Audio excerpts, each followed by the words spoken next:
Hello, everyone, and welcome to this special Bat Flips and Nerds live stream on this Saturday, 13th of June, a day that should have been the biggest day in the British baseball calendar. Game one of the London series between the Cardinals and the Cubs, live from a park next to a shopping centre. Trust us, we're as sad as you not to be there, but wanted to come together and mark the occasion of the London series that got away. So I've got David Boaty here in Boaty McBoatface form. I've got my 2019 press pass on, talent, and I've got an official 2020 ball. So let's get started.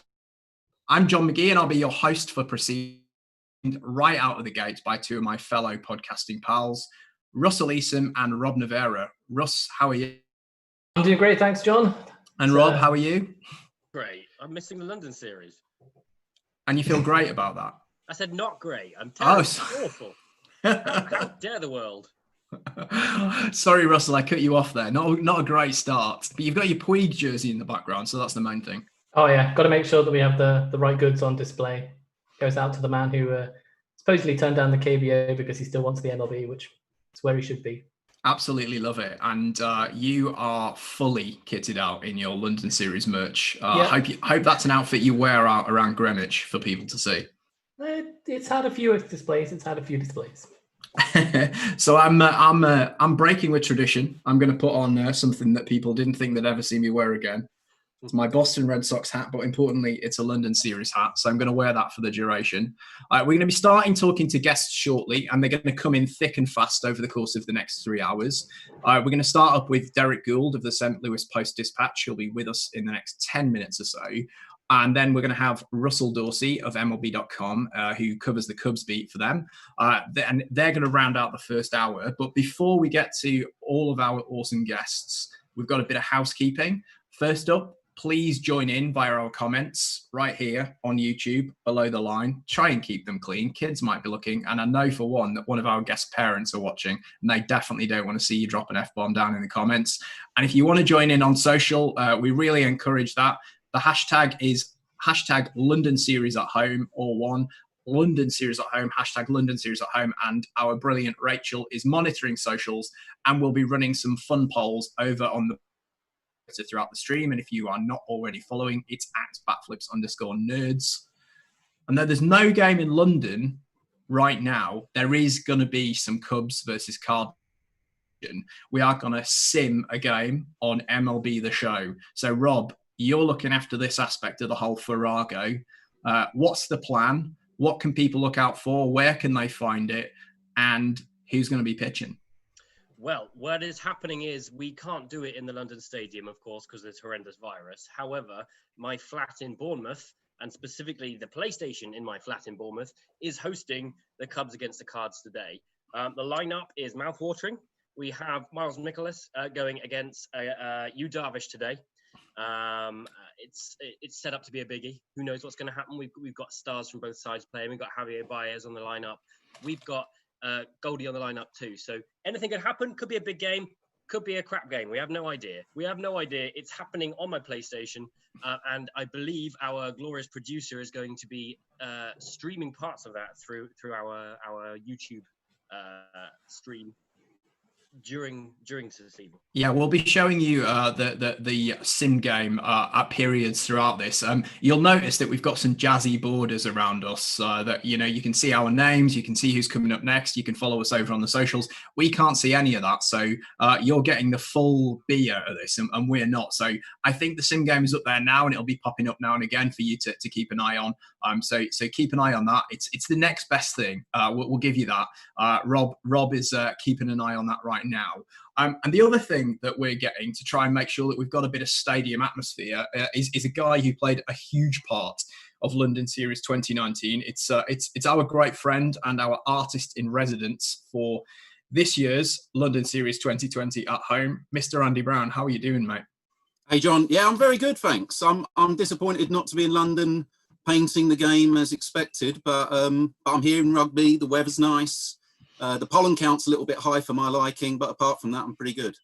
And you're out in your shed that has become famous on your Twitter feed and your Instagram over the course of the last few months whilst you've been in lockdown, painting initially a bunch of legends collages, but more recently a lot of paintings of the World Cup 1986. But what's the plan for this evening then, Andy? You've got a red canvas in the background, which seems ominous. I've got a red canvas in the background, John. It's going to be the London Stadium, but we're going to have the Cubs and the Cardinals playing the game that, well, will never happen, or not in London this year. So I'm going to be painting that on the canvas, much like I did last year with the Red Sox and the Yankees. And yeah, I'm gonna document the game that should have been. Any players particularly that you're going to be focusing on, or is it just going to be catching the whole tableau? Are you going to be focusing as much on the people eating the boomsticks and making the beer snakes as you are going to be on Yadi Molina? There'll be a little bit of everything, John. Beer snakes and boomsticks and all the fans, all the players. It's going to have it all, hopefully. Brilliant. So Andy's going to be in the corner of the screen throughout. You'll be able to watch him at work. See how the maestro does his stuff, and we'll be checking in on Andy's reports in between when we're chatting to our guests. He'll be there alongside our sim game. So Derrick isn't quite ready to join us yet. So let's have a bit of a chat, guys, about our favourite parts of last year. Russell, what do you remember as a favourite memory of the London Series 2019, and what were you hoping to get out of this year's? Well, for me, it was the first time that I watched a game of baseball with my dad and my sister. So all of us had watched baseball games beforehand. All of us had, but we'd never somehow managed to all three of us watch a game together. So it was a glorious moment for that regards. The three of us sat out in the bleachers on Saturday, which was, I think the recorded temperature was somewhere around 30 degrees. And in the sun, slowly kind of melting and slowly wondering if the delirium of what I was watching was actually or not. But yeah, it was a great moment. And I think it was topped basically because my sister had seen 2 games in the Dodger Stadium beforehand, and she'd seen a 1-0 win, like a near complete game by Kershaw, and she saw a 2-1 win. So she was just like, I can see why people are interested in this, Russell, because if there's like 17 or there's 17-13 is the score, a bit more happens. Yeah, so I remember you saying that your sister got really into it. I listened. Actually, the reason I'd heard that was because I listened to the podcast that you did with Alex Fast with Darius this afternoon, and you were talking about how that high octane level of action was something that you turned your sister onto it, which is super exciting. So Rob, what about you? What did you enjoy most about last year, and what were you looking forward to this year? I tell you what, one of the things I most looked forward to about the actual game, or not look forward to, but enjoyed, was having a bloody sit down, because there was so much to do. London Yards was there. There were people absolutely everywhere. Every bar was open, and you could just wander around. London was exciting in itself, just because you could see Yankees hats and you could see Red Sox hats, and you knew for a fact that these people actually knew what the game was rather than just wearing it as an accessory. And that was brilliant. So I was constantly up on my feet. I was walking around the whole weekend. My partner came with me and had a fantastic time as well. And by the time we actually managed to sit down in the stadium, just sitting down was an absolute pleasure, because we were absolutely knackered. We'd played softball. We'd been to London Yards. And by the way, very close to Camden. They missed a massive trick there by not calling it Camden Yards. And so it was fantastic. And it was to sit down. But then both games, I mean, we all talk about the first game as being the crazy game, but the second game was brilliant too. There was big rallies, and I think that almost gets overlooked. I thoroughly enjoyed the Sunday game. That was huge for me. So I was looking for sort of more of the same, really. It was just a great atmosphere of people coming together with a shared, slightly geeky interest, and it was transatlantic, it was trans-European, and it's just fantastic. So I was looking for more of the same, but with fewer Yankees and Red Sox hats, which as a Rays fan is, pretty good.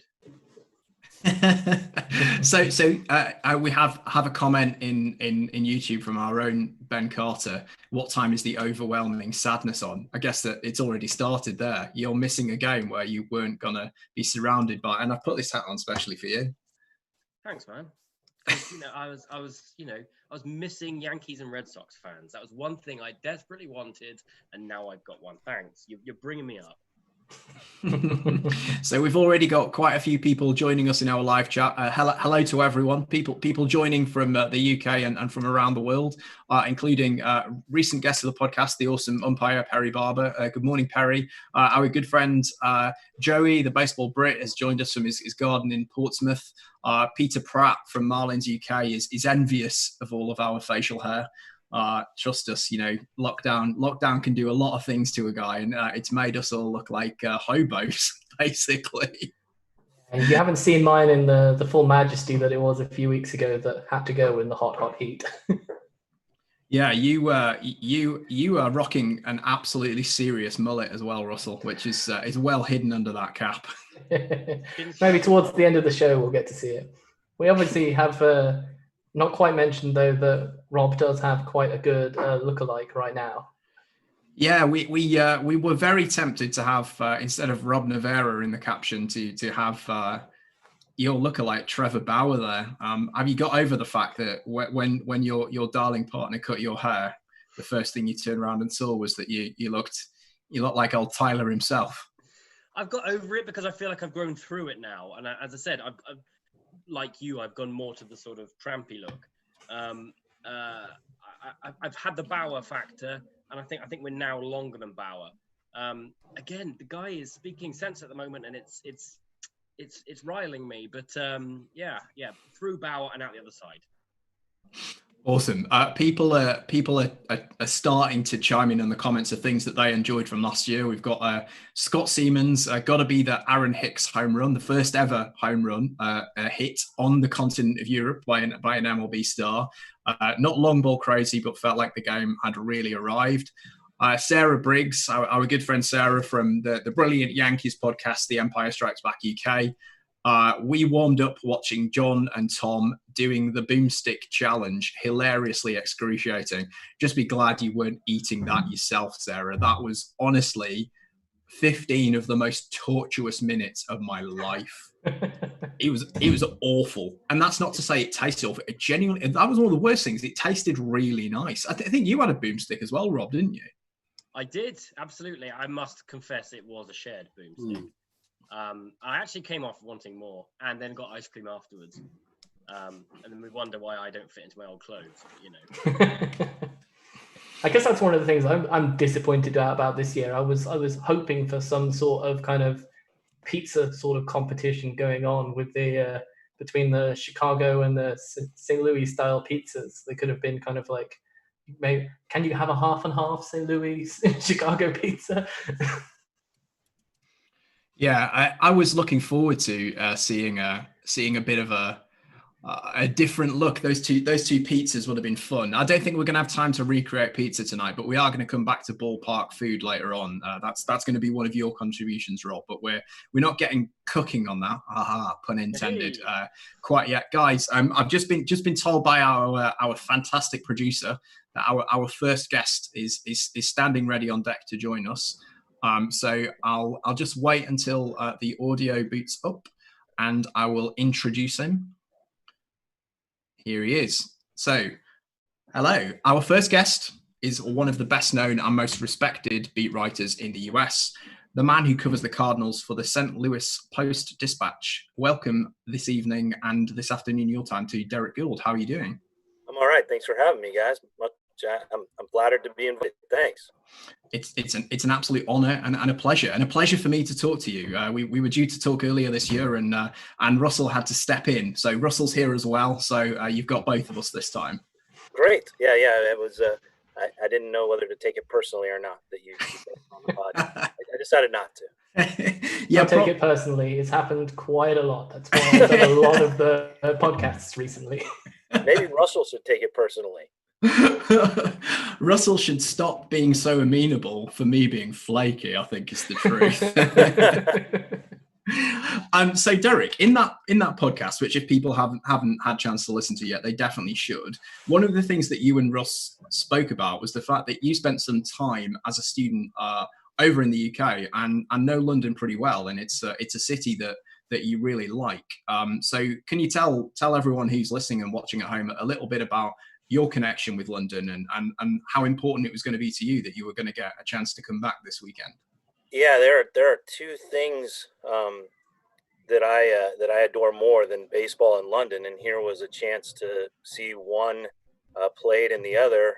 My bosses joked that they were worried that I wouldn't come back, or that having done that and seen the Cubs win a World Series for the first time in 108 years, that I might retire. Just call it right there. But the yeah, the allure. I mean, I grew up with stories of London. My mom went to Scotland and to London as a college student and studied abroad, and I always wanted to do that same thing, to see if I could to see if I had the chops to go to school there, and I did. I went to summer school there, and part of that summer school was a weekend in London, so not a whole lot of time in London, but it was a frantic run around as much as possible time in London. But one of the perks was we got a tour of the House of Commons. We actually hooked up with some people doing a book on the House of Lords and got a tour of the House of Lords, and got to have all the tales told there. It was a remarkable experience for me. Some of the hardest schooling that I ever had to do. I remember being very thrilled when I got passed a little sheet of paper, like a really tiny sheet of paper, with a grade on it. I think I got a B plus, so I was pretty thrilled. But I've gone back many times to London, taken my son there when he was still in a stroller, just so we could get along or get around, and then not too recently had a chance to take my son there at a time when he would remember it, and so we got to show him to the Tower, which is where his great grandfather was born, and Really? on my Wow. wife's side, Wow. and then got to show him where my dorm room was, the actual room that I had, and the hall there at Wadham College, where we'd have our meals and tea and stuff, and where I did a lot of my studying. So it was a cool moment to share with him. This was going to be a chance to share with him in London as well. Very, yeah. I mean, it would have been fantastic. Like I said, two things that I love the most. Three if you include that my family was going to come along, would have all been right there. And then, of course, finish the day at a pub, which I can't think of anything better than hanging around with a pint and talking about the game we just saw. Yeah, the other thing that came up a lot in that conversation was your love of pubs in general, but particularly of British pubs. And I know that Russell put you on the spot at the time to say, what were your favourite pubs from the times that you visited in London. So you've had a few months to dig out your little book and do some research. And I'm going to ask you the same question again, if you can remember. Or have managed to find it. What were the pubs that you enjoyed going to when you were in London? We would one of them, I believe it was called the Hobgoblin, but it's not called the Hobgoblin anymore. It's I think it was Witchwood Brewery was the sponsor of it. Yeah. Very nice brewery. Okay, so it was the Hobgoblin. That was a favorite. I've been there since it was renamed, but I don't remember the name of it. I was actually looking to see if I have my list here. It's right behind the camera of pubs that we've been to, because I keep a little list. Oh, indeed, I do. Here we go. Like, let's see. Last time we were there, we went to Old Tom, which is in the shadow of Tom Tower at Christ Church College. I had an old speckled hen there. Very nice. So let's see. The Cape of Good Hope, which is past Magdalen Bridge. Oh, that's what it's called. It used to be called the Hobgoblin, and now it's called the Cape of Good Hope. So I believe we were there on trivia night. So yeah, I keep a little note of where we've gone and what we've had. Went to the Dolphin before going to the Tower. We had let's see, the Old Bell Tavern, Guinness Extra Cold. a classic. You Classic. you can't come to this side of the Atlantic Ocean and not have at least one pint of Guinness. Although the Guinness in London is almost uniformly terrible. I had the chance to go to Temple Bar and to do the thing in Dublin and everything like that, and it was fantastic. One of my favorite pubs that we've been to is actually in Dingle. It's a hardware store by day and a pub by night.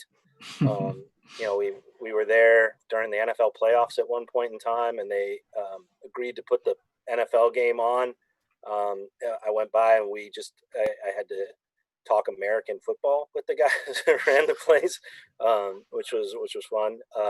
One time, many years ago, I hope I say it right, but I was on Shaftesbury, and went by, and I know it's a chain, went by O'Neill's, but they were tapping Guinness Red for the first time.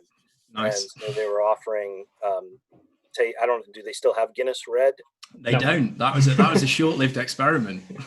Yeah, so it was a chance to try Guinness Red for the first time. Yeah. Okay. Great. Fantastic. It's great to get your reminiscences of London, and it's such a shame that we aren't able to have this conversation in person this weekend, because I know about doing it. So spinning around onto the team. How much were the club looking forward to it? Was it something that they were seeing as a real opportunity for them, something that they were excited about, or was it something that they were pretty having seen what happened with the Red Sox and Yankees last year, where I think the players enjoyed themselves but were very, very tired by the end of the experience? Yeah, I think they were. I think the organization as a whole, from ownership, front office, baseball operations, were very eager for this. This was something that they chased. They have chased for several years. They've wanted, after being kind of insulated here in this region and kind of defining themselves as a regional brand. There's a lot of adjacent states here, and the history of the Cardinals is very expansive, because for half of their history they were the furthest team west and the furthest team south, which the Dodgers came in the 50s then west, and the Braves moved from Milwaukee to Atlanta to change that equation. But that still is generations of people who knew that if you were further west than St. Louis and further south than St. Louis, your team was the Cardinals. And KMOX, the radio station, helped broaden that. So like I had a grandfather in Baraboo, Wisconsin, who was a Cardinal fan. So you're talking about several states north. And then I have friends in New Orleans, where I used to work, who would get KMOX and became Cardinal fans by sitting on their porch there in the Garden District of New Orleans listening to KMOX. So, this was a geographic-oriented team, and really took a lot of pride in being part of the Midwest region, the team of the Midwest, with its success and everything. But over the last few years, they've really recognized that they could expand their brand globally. The birds on the bat, also as kind of an ambassador for St. Louis, because, as I travel, I always kind of try to take stock of what hats you see. And you see a lot of Yankees hats, obviously, Red Sox hats, depending on where you're going, Cubs hats, depending on where you're going. But every so often there will be, a little polka dot of a Cardinal fan or of a Cardinal hat or so. And if you ask people around the globe, or if people ask us where we're from, they say St. Louis, they know of the Arch, and they know of beer, and they know of baseball. And I think the Cardinals wanted to, expand that a little bit. They went to Mexico last year. They've put into possibly go to Puerto Rico at some point in time during Yadier Molina's career here to play there. They wanted to be involved in this. And they really tried to lobby to be involved in the first London series. It was probably a little bit rigged that it would be Red Sox and Yankees, of course. I think you might be right. The Cardinals wanted that opportunity. They even put in at one point in time to be the team representing the Major League Baseball in Cuba at one point to play in that game. So the Cardinals have really tried to, but their focus was like, okay, how can we make London happen? And you can tell that just by something as simple as they're the one that gave up the home games to go. They lost 2 home games at Busch, which are super valuable to them. They put a lot of stock in selling 40,000 now. They were going to be compensated, and that brings us to the players. The players were also going to be compensated for this, so they are taking an added financial hit by not being there. I know people don't want to hear that, but that's true. They were going to get greased for going there. And many of the players had not many, but a handful of players had really looked forward to this, because they had done what you'd expect. They tied a family trip to it. They had tied an experience, or for their kids or for their spouse or significant other, to going there. And if the ball player had to go back, then the family at least got to stay in some cases, explore things like, some of them were going to see roots, where their families were from, or some of them were going to head off on the train to Paris and see Paris for the first time. I mean, there was a lot of people who were excited about what they got to see, what they got to do, what baseball in London would allow them to be a part of. And then, of course, use it as a gateway to another adventure for their family. So I think there was a genuine sense of, of interest for most of the players. I mean, some players had a lot of concerns about the jet lag, the interruption to their season. But for the most part, the guys, particularly guys with families, were looking forward to the opportunity. Did any pitchers kind of like step forward as even back in that day saying like, I want to go pitch out there, especially after kind of like what happened in the couple of games last year? I think Adam Wainwright was looking forward to pitching, but that's because of the stage and because of the novelty of it. I mean, he talked about that. You guys have Miles Mikolas here on later, I believe, and he could speak to that far better than I could. But I didn't hear any trepidation. Honestly, it's like talking to a pitcher about throwing in Coors Field. They don't want to use it as an excuse. They'd rather use it as a challenge. They're the one that can tame it. Then that's part of their reputation. If they get bruised by it, then everybody else has too. So find a way to win. But I think there was a general sense. I don't remember specifically talking to Miles about it, but I know that Wainwright volunteered that he was eager for the chance to pitch. Flaherty would pitch. Jack Flaherty would pitch anywhere and try to win a Cy Young. That tends to be his the way he planned to go about this season. So, I think that for the most part, they were looking forward to trying to be the one that took advantage of it. They also were of the understanding that it might be a different situation too, at least with the foul territory, and that it would have a new look a bit than what the Yankees and the Red Sox went through.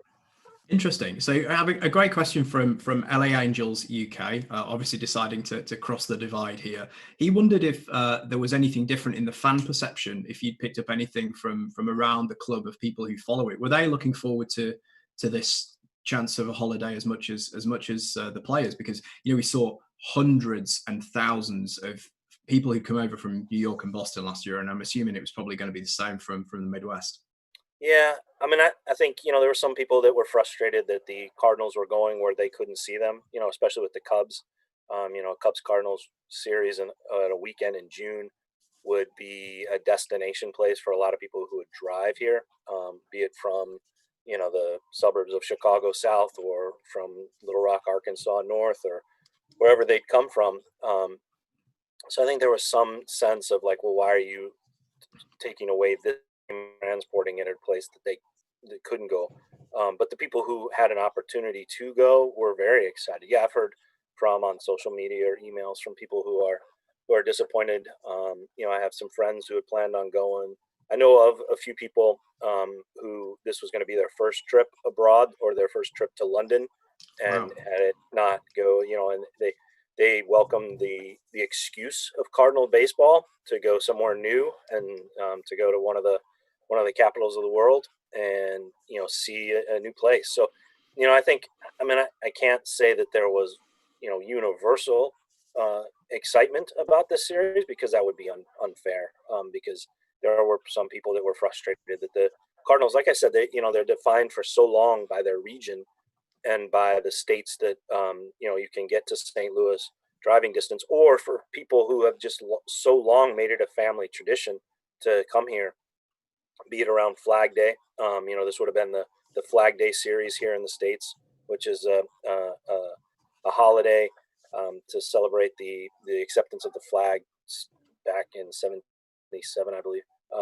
So that would have been like a family trip for them, and it would have been a family trip that they are making with their kids, that they have maybe made with their parents, who maybe made it with their parents. So there was some frustration on that end, but I think for the most part, the majority of people were either looking forward to the novelty of it, the history of it, or joining in it.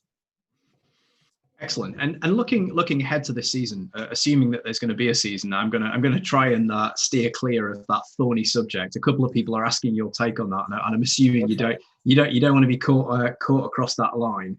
How are the Cardinals? I don't mind. No, whatever. Ask me whatever. Do you think there's going to be a season, and what's your personal take on the current hokey cokey that's going on between the players and the owners? Every indication is that there's going to be a season. Whether or not it's one that the players will agree to or one that the commissioner will force upon them, we'll see. I think the past 48 hours, have been somewhat discouraging for when it comes to what we've seen before. There for a long time, it really seemed like they were just circling each other, defining their extremes, and then would take a slow dance to the middle and find an agreement. The recent exchanges have really just been the owners repositioning the same offer around a different framework of games. And each time the players have kind of come back and said, no, we just want to make our full prorated salary. The owners have long defined where that would be. I mean, that's been a key to this negotiation, right? As the players have known that all along, is that it's in that 48 to 50 game range. It's obvious that the players would like to make more money. This proposal yesterday does fill the wallet a little bit more, but it doesn't get them to that point where they feel like they're getting, or where they know they'll get the full prorated salary. So that's the sticking point. And after several weeks of common, pretty predictable negotiation, where again they kind of stake out their corners and then find areas of agreement and then slowly drift towards the middle of their extremes. Instead, 8 hours we've had retrenchment of extremes, and that's a bit discouraging, but it doesn't change the fact that there's gonna be some baseball. It's just whether or not it's through an agreement or through an imposition. And if it's through an imposition, I don't know. That sets a bad tone. I understand why the commissioner doesn't want to get there, especially on the brink of a CBA expiring already.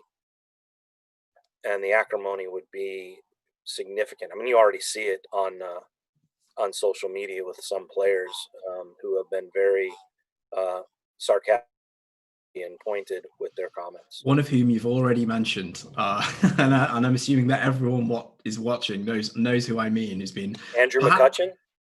Well, it wasn't him, but yeah, one of your own card. But yeah, he's been there. One of your own Cardinals. He was for a very young pro, been very outspoken, which is unusual to see.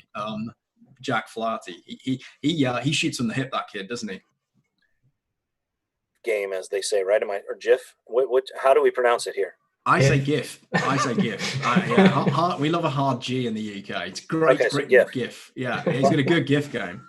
I try to keep the GIF to the peanut butter and the GIF to the social media. So. Got it. So supposing, we're going to get a season. You said there is going to be at least 48 games. Sure seems that way. Yeah. How are the Cardinals looking? Are they gonna compete again this year? Yeah, they're set up pretty well for when a sprint starts.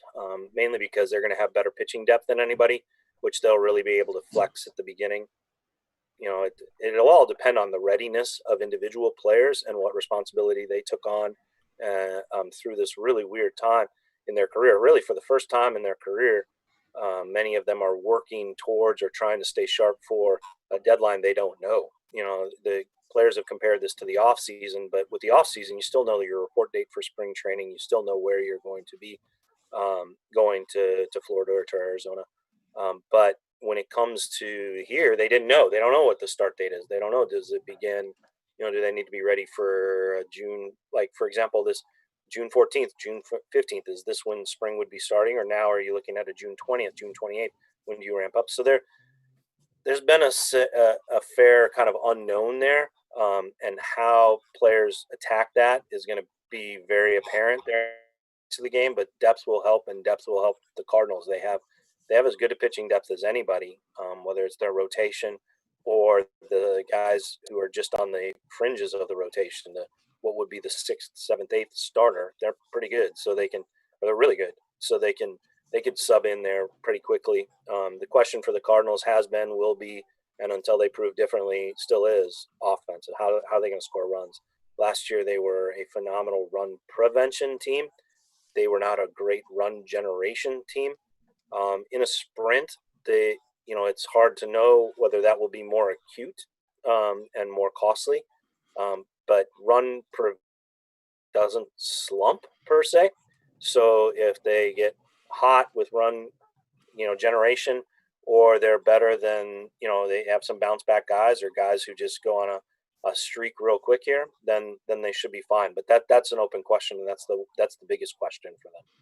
Great. So, Derrick, we don't want to take too much more of your time. You've been very generous to talk to us in the middle of your Saturday. But I've one question. It's a working Saturday. I'm good. It's cool. Good. one more question from someone in our YouTube comments. Jed Oliver, who's a big Tigers fan here in the UK, would like to know whether the Cardinals do or do not have the best fans in baseball. And as a Cubs fan, this is a difficult one for you. I'm not a Cubs fan. Oh, you're not? No, I'm not. No, I was I was born in Chicago, but I grew up in Colorado. And we left when I was young, and I'm not I've never been a Cubs fan. Gosh, I would have been disowned in my family. Sorry. My dad has swore off the National League as a young man because he was a Milwaukee Braves fan, and they left him when he was a young man. So he became a Yankee fan and brought me up on American League baseball. And there are many, many, many photos of me as a young man, young person, young school-age person with a Yankee hat on. There's even one, I think, over my shoulder that was a gift a while back, along with like a New Orleans Zephyrs hat. But no, I was a kid without a baseball team in my time zone there growing up in Colorado, and I watched the Yankees. Was really kind of, I guess, that was my fan. Yeah, I was a fan of the Yankees there for a long time. My granddad, a huge fan of the Cardinals. So like I said, I would have been booted as a young man from any family gathering if I was a Cubs fan. So no, when I mentioned the Cubs earlier, it's just like seeing history, right? Like you have a chance to cover history. Whether it's a long ago I covered hockey, so seeing Russia versus Team USA on the anniversary of the Miracle on Ice was cool history to cover. Same thing with, how many people had my job before me? How many people will have my job after me who had wanted to write history and had never seen what happened there in Cleveland where the Cubs won a World Series? I don't take that for granted. So I find that a tremendous responsibility and a tremendous perk of this job is the chance to see history like that. So that's the only thing. No, I'm not a Cubs fan. But it's still a hard question. The Cardinal fans, the roots run deep here. As far as baseball is in the water. It's in the soil here. They take with great pride the number of championships they've had, the so few losing records they've had, the great players they've had, and it's part of the community here. It might be the glue of the community here. It might be the one place where everybody agrees is either respect or fondness for the Cardinals, and so best fans in baseball, they do what they can to earn that title, and I respect that. And it comes from the fact that there has not been a generation of Cardinal fans that does not have a title. When you look at when their championships are spread out, 20s, 40s, 60s, 80s, and aughts, and then most recently in 2011, there isn't a 20-year span, so a generation that doesn't have a championship either from their youth in primary school or from college for them to hang their hats on. Also, this team has had a continuous run of Hall of Famers for for almost now 100 years. I mean, just imagine that, a continuous run of Hall of Famers. Every fan who becomes a fan in the 70s or became a fan in the 1950s or became a fan in the 2000s has a Hall of Famer for them to know on their team. That's a remarkable run. You add to it the fact on a personal note from baseball writers, for 105 years now, my colleague Rick Hummel at the St. Louis Post-Dispatch, he covers the team here with me on a daily basis. He's already in the National Baseball Hall of Fame's writers wing, and that means that this year and next year when he's covering it, it'll be 104, 105 consecutive years with a Hall of Fame baseball writer, or a baseball writer in the writers ring of the Hall of Fame covering baseball here in St. Louis. So, this is an informed, strong, rich, just widespread and devoted fan base. And those are elements of being the best. Are they the most vocal? You might go to Cheers and you might find Cheers louder at other ballparks. You might find fans more invested in one season but decade to decade, year to year, 40,000 people in the ballpark to the millions watching at home. There's a devotion here where they continue to earn that title and really, for many of them, want to hold it up. If not the best fans in baseball, then the most informed fan in baseball. If not the best fans in baseball, then certainly the most devoted fans in baseball. You won't go many places. I've been I've been to all the ballparks, and I can't remember places where opponents get standing ovations. I once saw a game, Cardinals Brewers game, where the left fielder Carlos Lee for the Brewers stole a home run and hit a home run that cost the Cardinals the game. And when he made the great play to steal a home run, he was applauded by the Cardinal fans for making a great play. That doesn't happen. So best fans in baseball, it's a title that, like I said, they work towards, but there's something to be said that they're the best fans for baseball. Love it. What a fantastic note on which to end a wonderful conversation, Derrick. Thank you so much for your time. If people want to... I wore my Doctor Who shirt for you guys. Oh, I love it. I love that you got that in frame. Yeah, so good. I'm not going to ask where you are on Jodie Whittaker. That's opening up a whole can of worms. Good.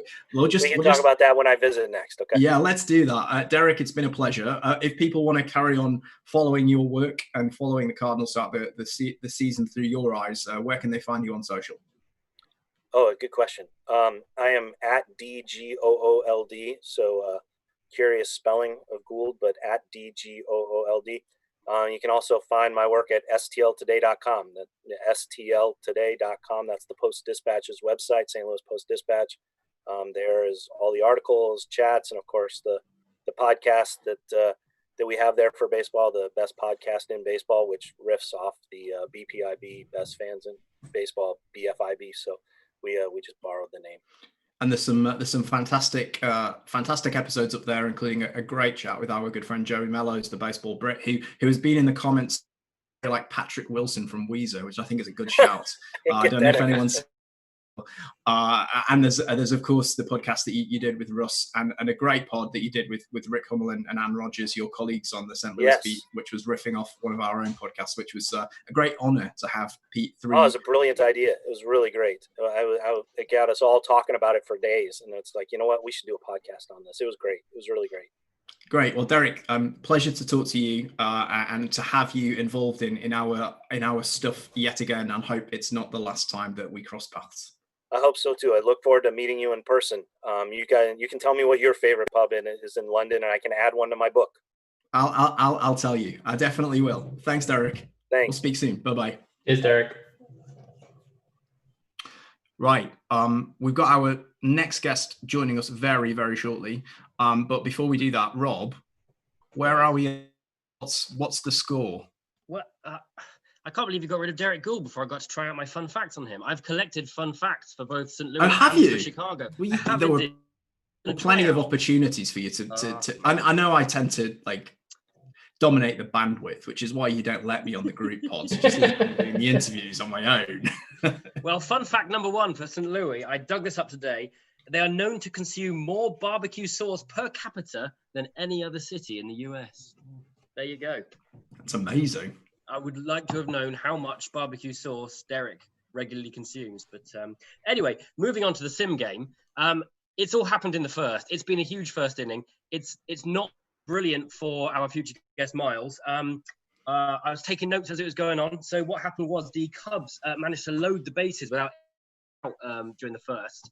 Schwarber drove in Bryant. Then Contreras pushed in Rizzo. There was some exceptional outfield defense. All of these balls went straight to the wall, yet only single runs were scored every time with the loaded bases. And then there was a dramatic sac fly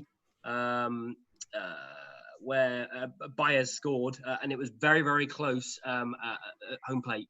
But he did score. So last I was looking, it was 3 up. Then we went to the bottom of the first, got a bit tasty. Darvish plunked Goldie. It was 2 out, 0-0 count. And he was punked him in the ribs. So it got a bit tasty. There's some dodgy looks going on back and forth. I think that could be a bit of a story throughout the game.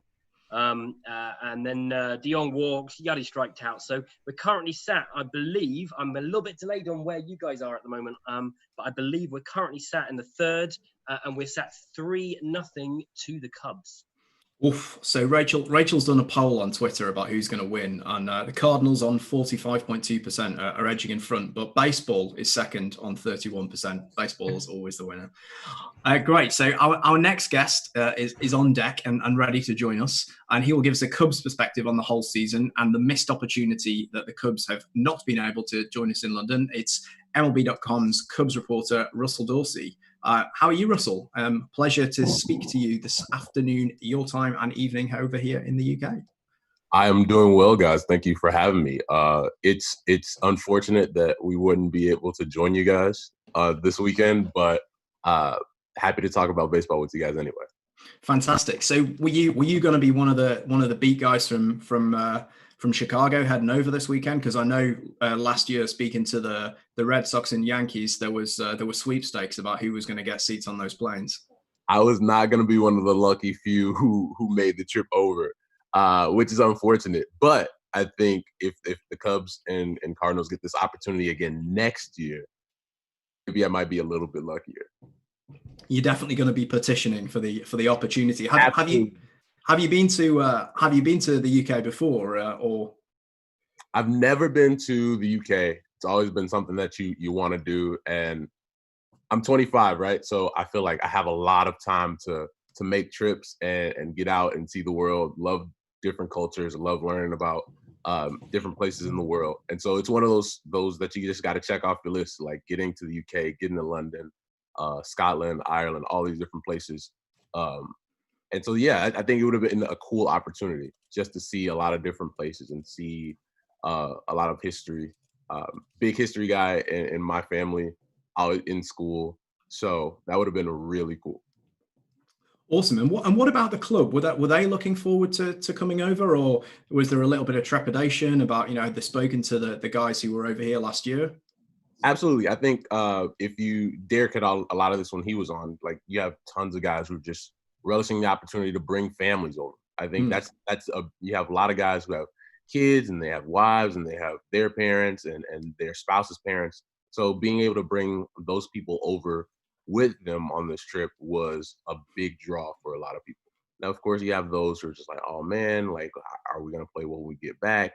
Those type of things. But the large majority of guys were really excited to come, go across the pond and play baseball in London for, a group of fans who have never gotten to see baseball live. I think that's a big part of it. And when you look at MLB's, focus on bringing the game globally, as a sport that has so many different countries represented already, to provide access for fans and especially kids in London who don't get to watch baseball live every day or be around an experience of a tailgate, with like London Yards.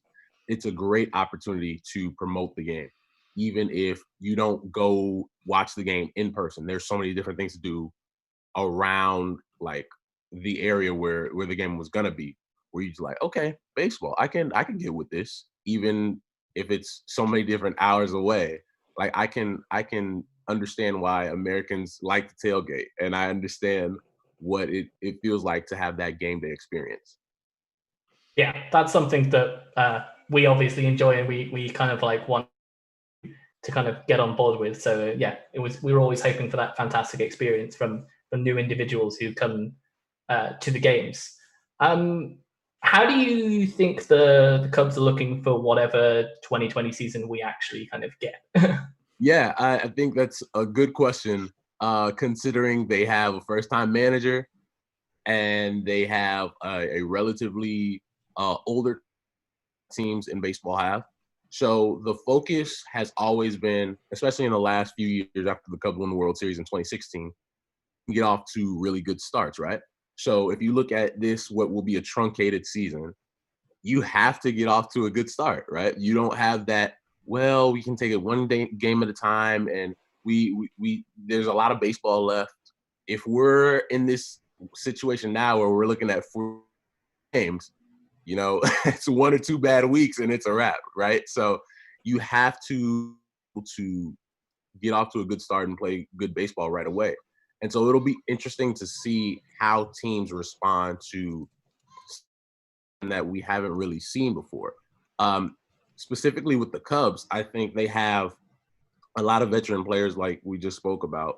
And I think because of that, it'll be a little bit easier for them to adjust, because when you're a young player, you haven't had to adjust to a lot of things in your career yet.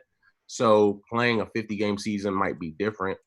On the other hand, maybe a young club like that might get off to a better start because you don't have to worry about younger guys having days off, getting injured, different things like that happen through a longer season. So I think it'll be interesting to see how the Cubs respond in such a short season with so many weird circumstances. Yeah, sides are gonna. It's all reports suggest that they're going to have some form of expanded roster as well, which, especially for a new manager, how he deals with kind of like making those changes, which obviously are a more common part of the National League. If we still get pitchers hitting, which is maybe even in question itself, but like, yeah, that. How do you feel that Ross is going to work with this kind of with the club room, because he's been part of it with quite a lot of the players. So what sort of like, or kind of like not like role model or not kind of like the hard hitting coach, how have you seen him like interacting with that team? Yeah, I think one of the big things that, not just myself, but all the different reporters here in Chicago were looking at when it came to David Ross's first year as Cubs manager is, all right, how do these guys respond to him? This is a guy who played for the Cubs. He was on that World Series team. He was this leader.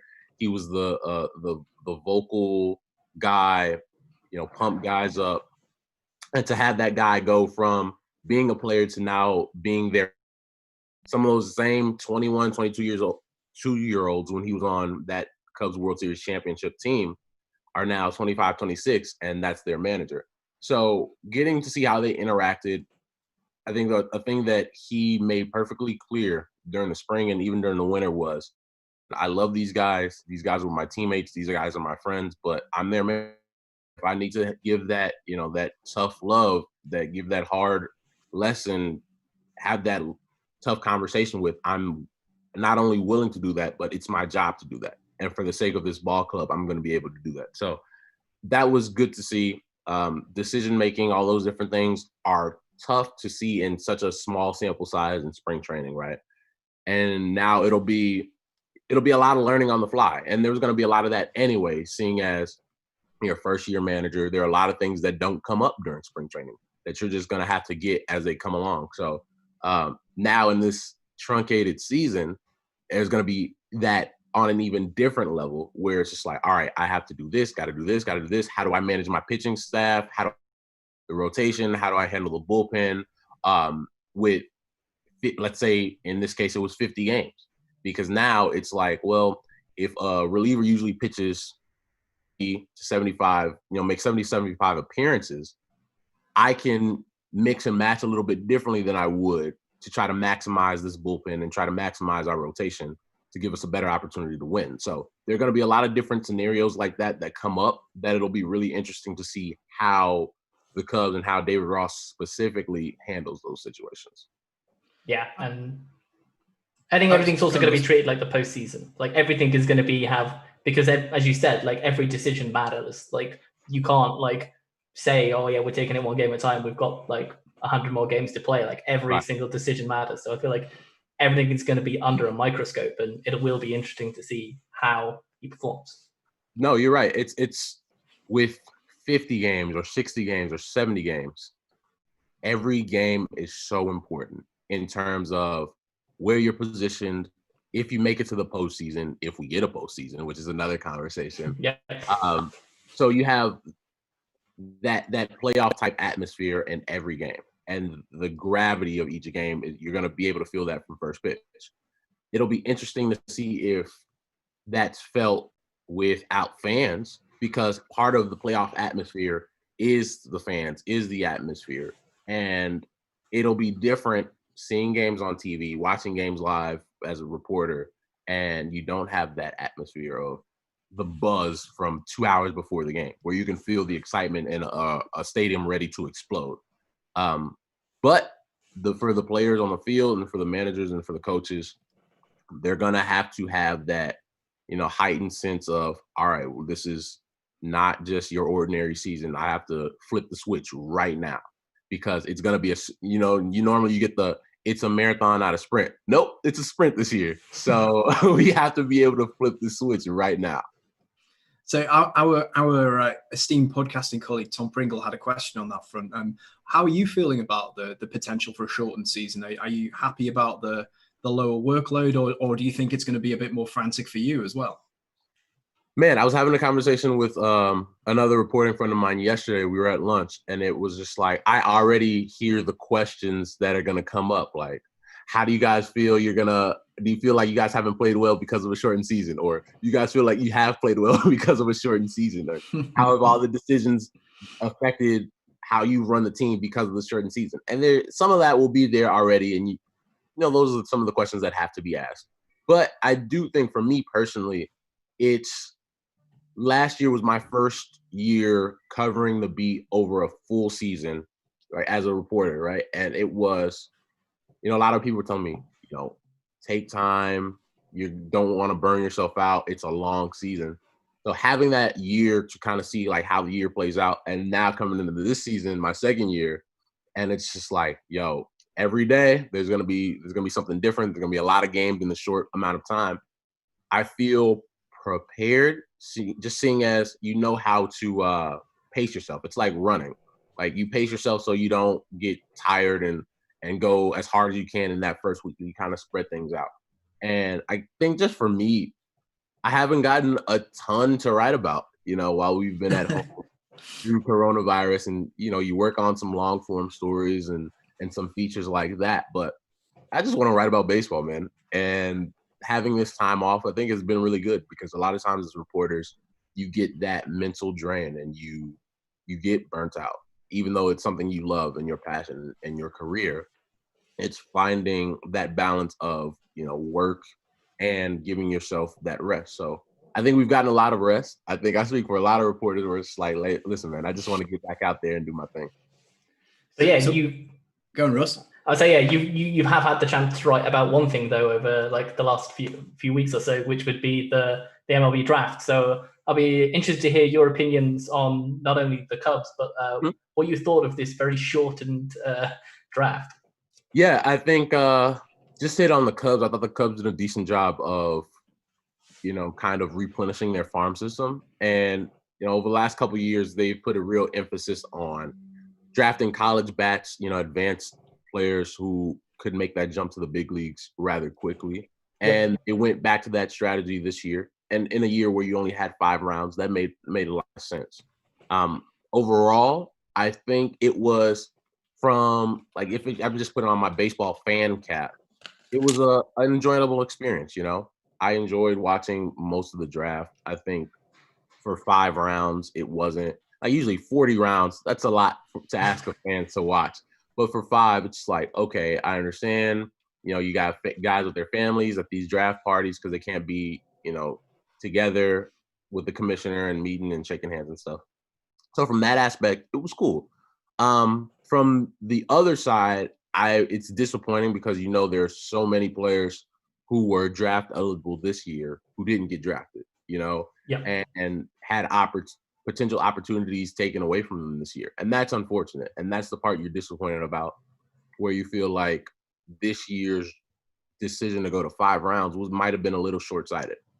And the cause and effect of it is now you have a group of roughly 750 to 1,000 guys who are going to have to make decisions about their future in a short amount of time. So if you're a high school senior that didn't get drafted and you thought you would, now you have to go to a 4-year college or you have junior college, right? And then you become draft eligible in a couple of years. If you're a college junior, now you have to return for your senior year, which is probably okay. But if you're a college senior, you can't come back. So now you're forced to take this $20,000 in undrafted free agent signings And it's tough because let's say you were going to be a 6th or 7th round pick. And let's say the slot value for that spot is $150,000, $200,000. Now you've cost yourself, $120,000 because there's not a 6th or 7th round. So that part is difficult. And, there's some guys who are going to be forced to make less than what they could have made in a normal season. So from that aspect, it was kind of difficult, and you feel bad for guys who, lost seasons and weren't able to, play. I know a lot of high school kids didn't even get the opportunity here in Chicago, where it's cold until April, get an opportunity to play more than one game, if any. So that's the tough part about it. Yeah, I feel that we're going to have some JUCO leagues that are going to be even more kind of like power heavy than kind of even what we kind of like think of like there's going to be some people who want to kind of get known in like that year or two so they can kind of prove it. And if the JUCO leagues show what they can do in the past, there could be some fantastic talent down there. I've talked to a couple former players recently who just said, listen, if you're good, scouts are going to find you, right? And that it might take you playing for JUCO for a couple years and because a lot of these guys have had to adjust now for the first times in their lives. Like, you've been the best player on the best team, and now it's, okay, I need to find a college program and just play baseball. And maybe that adjustment is what you need to help take you to that next level, to where now you are getting drafted in the top 10 rounds of next year's draft because you put this work in and you found this program where you were able to thrive, as opposed to maybe getting drafted in the 15th or 16th round and that didn't necessarily have the foundation that you needed to at the time and just fizzle out in minor league baseball. So it could be a big benefit for a lot of guys. So Russell, I've got one last question for you before we let you go from our good friend Joey, the baseball Brit. He wants to know which city on the road you most look forward to visiting when you see the schedule at the start of the year. And I imagine Joey wants you to say Kansas City, but don't feel obliged. Oh man, Kansas City, because of the food and his always a great city. Here in Chicago, Milwaukee's a close drive, and Milwaukee's a very underrated city too. And which city would I love? Denver is great. Mm-hmm. Denver's a great city. LA is amazing, just because I have a lot of friends out in LA, and LA is LA. Maybe Denver. I'm going to say Denver or Miami. Denver or Miami. Right. Well, we're going to have a host switch over in a moment, and Ben, who's joining us, is a big Rockies fan, so he'll be absolutely delighted to hear that you said Denver. Hear that?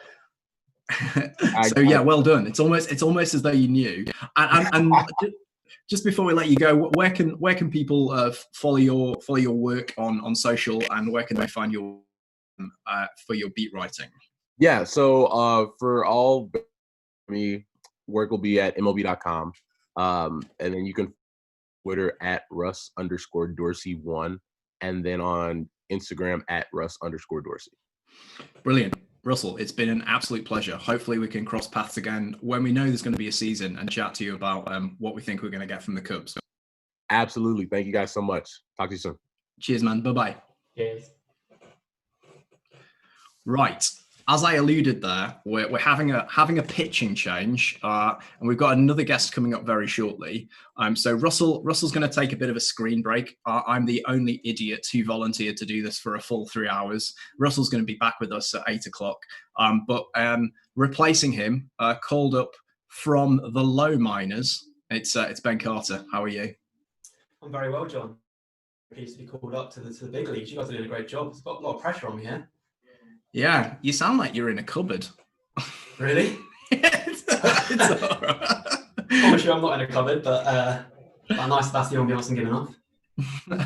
Okay, right. So our next guest is going to be coming up in 10 minutes or so. The return of the infamous absolute bunt. We'll see which and whether they all turn up. But before that, we've got heaven only knows what we've got here. We've got Rob Navarra. Hopefully you can see him on the screen as I can, wearing a backwards hat in his kitchen, which I think you got a sneak peek of earlier on when he whilst he had his camera on, showed you around his flat down in Bournemouth. Rob, it's all yours, mate. What on earth are you doing? Well, first of all, I look spectacular, and I know, and thank you for the wonderful introduction. Firstly, just to quickly catch you up on the simmed game. We've had a fairly quiet third. Fourth was started by Kipnis getting hit in the foot, but generally not a lot has happened. And now we're into the fourth, and the Cardinals are batting at the moment, I believe. So all to watch at the moment. Still the Cubs winning fairly easily right now. Who knows if that'll last? But it's that prediction from our followers on Twitter that the Cardinals win, not looking brilliant at the moment. But we'll see where that goes. So I'm here specifically to talk about the food. As we've alluded to earlier, we all enjoyed a lot of food at London Stadium. We're missing out on it this year, but one of the main features of last year was food inspired by the Texas Rangers, and that was the boomstick, the enormous 2-foot-long giant hot dog covered in all sorts of stuff. So what I'm going to do today in my wonderful kitchen is try and recreate a boomstick using lockdown stuff. So, John, obviously, I know you had a boomstick and you ate it in 15 minutes, which I believe was 5 minutes slower than the Wing Commander. I didn't eat it, mate. I ate about 7/8 of it. But yeah, let's say 15 minutes. The Wing Commander did it in just over 9. Ben, did you manage to stuff one down? Oh, Ben's gone for a moment. Never mind. Okay, fine. Sorry. So just you and me for now then, John. I'm going to gather some materials. The first thing you're going to need if you're going to create your own boomstick, which I'm going to do here. First thing I have to tell you about is the chili element of it. So it did have chili in it. I prepared the chili earlier because a good chili needs a little bit of time to ruminate, a little bit of time to boil up. So the chili started earlier. So no chili to see here. You can get your own chili. Maybe you can buy it, whatever you want to buy. I put this together. It's a beef chili with some beans in, some seasonings, really good, really nice. So the next thing you want to do, if you're going to go and make yourself a boomstick, you need to get yourself a face mask because a global pandemic on right now, and if you're going to have to go to the shops, you need to be careful, follow government advice, etc., etc. So, all that stuff. Secondly, you're going to need something to put your boomstick in. So what I'm doing, in lieu of having any proper cardboard items to put it in, I'm going to create my own. I'm going to use my, I've got a box here of Kellogg's Detroities. They're rubbish. And so I'm going to use that to create a tray to put my boomstick in when I'm done. The next thing we're going to use is I'm going to need some bread in order to put my giant sausage in. Now, we don't have accessible, easy hot dog buns of the two foot length here in the UK. I'm not sure this is quite 2 foot. What I've done is I've got myself a white Sox baguette. So it's going to be a bit Frenchy rather than Texasy, but that's what we're going to put it all in. Next thing you're going to need some sausages. Specifically here, I've got some Brewers Racing sausages. Now, yes. See how many I can get in. I'm using the George Foreman lean mean fat reducing grilling machine today, so these are going to be healthy sausages once they're done as well. So you're going to need some sausages. Next up, you're going to need some spring training onions. Oh boy. Oh dear. Some, old El Paso Chihuahuas jalapenos. Nice last of all. And then, oh no. You need your cheese for your boomstick. So I've got some D-back Ritos nacho cheese here, which is going to go on top of my completed boomstick. Now, I'm not going to try and do the whole boomstick myself tonight. Firstly, because that is a lot of French stick. Secondly, I'm going to chop it in half, and my lovely partner Becky is going to have that other half as her dinner. So what I'm going to do now, I'm going to start cracking on with this. And, fun fact first. I did find a fun fact about Chicago, which, again, you've got rid of Russell before I could give him my fun fact. Given what you've just done, it's probably for the best, mate. Russell didn't need to hear that. There's a T-Rex named Sue in their Natural History Museum, which is the largest and most complete in America. So wow. I'll leave that with you. You can think about the T-Rex called Sue whilst I'm making a T-Rex-sized piece food here, and I'll let you continue on with whatever it is you've got planned next. So, Rob, we'll be back with you in half an hour, 45 minutes, to see whatever it is mess that you've made in the corner of your kitchen. Are we keeping Rob's video on so we can make sure that no fires are started on the premises? I don't know. We'll leave that up to our producer. Myself, and you can do as you want with me. Yeah, we've already got one empty chair with from Russell Eason. We don't want too many empty chairs. So Ben, how are you, mate? We were asking for people's favourite memories of the London series last year. What was it for you? That's a good question. There was a moment, I think, on the second day, on the Sunday, where me and my friend, who is a Cubs fan, ironically, made our way up to our seats in the gods, and it just kind of hit me when I sat there that it was baseball in London. I think there was just a moment. It was like glorious sunshine. We got one of the boomstick nachos we were sharing, the beers. It was a packed stadium. I think it was just that like realization that everything that I was seeing was real. And it kind of hit me in an overwhelming way. Although that might have been the boom causing that. So that was probably it's just that moment of realization, I suppose, that I enjoyed the most. And it's a shame, obviously, we're not going to get that this year, but this will do in lieu, I suppose. Yeah, it will. I believe our next guest is ready to join us. I'm looking at our producer, trying to work out if he's managed to make our screen look okay. Can you give me a thumbs up if I'm good to go on this? Yeah, he's waving at me. So Ben, you and I should probably better just carry on talking for another couple of minutes. More chat. So, yeah, let's find some more chat to do. So, what are you making of the whole situation at the moment? Do you think it's going to be a 48 games, or do you think we're going to get more than that? I don't know. I guess I'm cautiously optimistic that we'll get more than that. But yeah, I mean, the fact that negotiations basically haven't moved at all in the several weeks they've been going on is not a good sign. I think a 48 game season, in a way, would be kind of fun, like chaos, and I wouldn't mind seeing that from a very selfish point of view. But I do think it'd be a real shame, not just for the fan experience, but for the players to have the season reduced that much, the way it will skew numbers. When you think about the players who are missing out seeing in their prime, I think it's a real shame. Rob is grinning away. He's got something to say here, surely. I don't distract him. That's a fire may start at any moment if we distract him. Rob, just carry on cooking. You're not on the YouTube stream anyway, so don't pratfall. No one would even see it. But yeah, I mean, a 48 game season, the one thing it would work well for is the Rockies' postseason chances. I think preferably a 12, 15 game season would work best for them. Let's keep it as short and wild as possible. But yeah, I suppose we're going to have a lot of weird teams getting off to hot starts, and that's all that really matters in the 48 game season, if it happens. But yeah, I think it'd be a real shame not to have, a proper 70, 80 game season. Okay. I think we are good to go. I've just been given a thumbs up sign from the man in the engine room. So we can close off our emergency vamping and make sure that Rob's okay. So our next guest, we decided to take pity on these jokers, to let them out to talk about baseball again. And to be honest, only one of them's turned up, and it's not even the good one. It's John Mackenzie from Absolute Bunts. How are you, and where's Henry? I'm good. I'm really good. It's good to see you all. You can hear me all right, yeah? We can hear you. Wonderful. Henry is, I don't know, probably chilling out somewhere in the Wirral now that he's gone up in the world. I haven't seen Henry for a good long time now, but we're hoping to do some kind of social distance meetup in the near future. So we'll probably walk Watson down the promenade or something like that, and get up to all kinds of shenanigans. How are you guys? We're very well, mate. We're super. It's lovely. It's lovely to see you again. And of course, it's all a joke. We are the best of friends, really. And yeah, Henry can't make it this evening because for those of you who don't know, he does amazing animations for TV. All starts again in the middle of the week, so he's a bit busy. But we're really, really glad to have John here. The first question is where the devil have you been? And is it always and forever?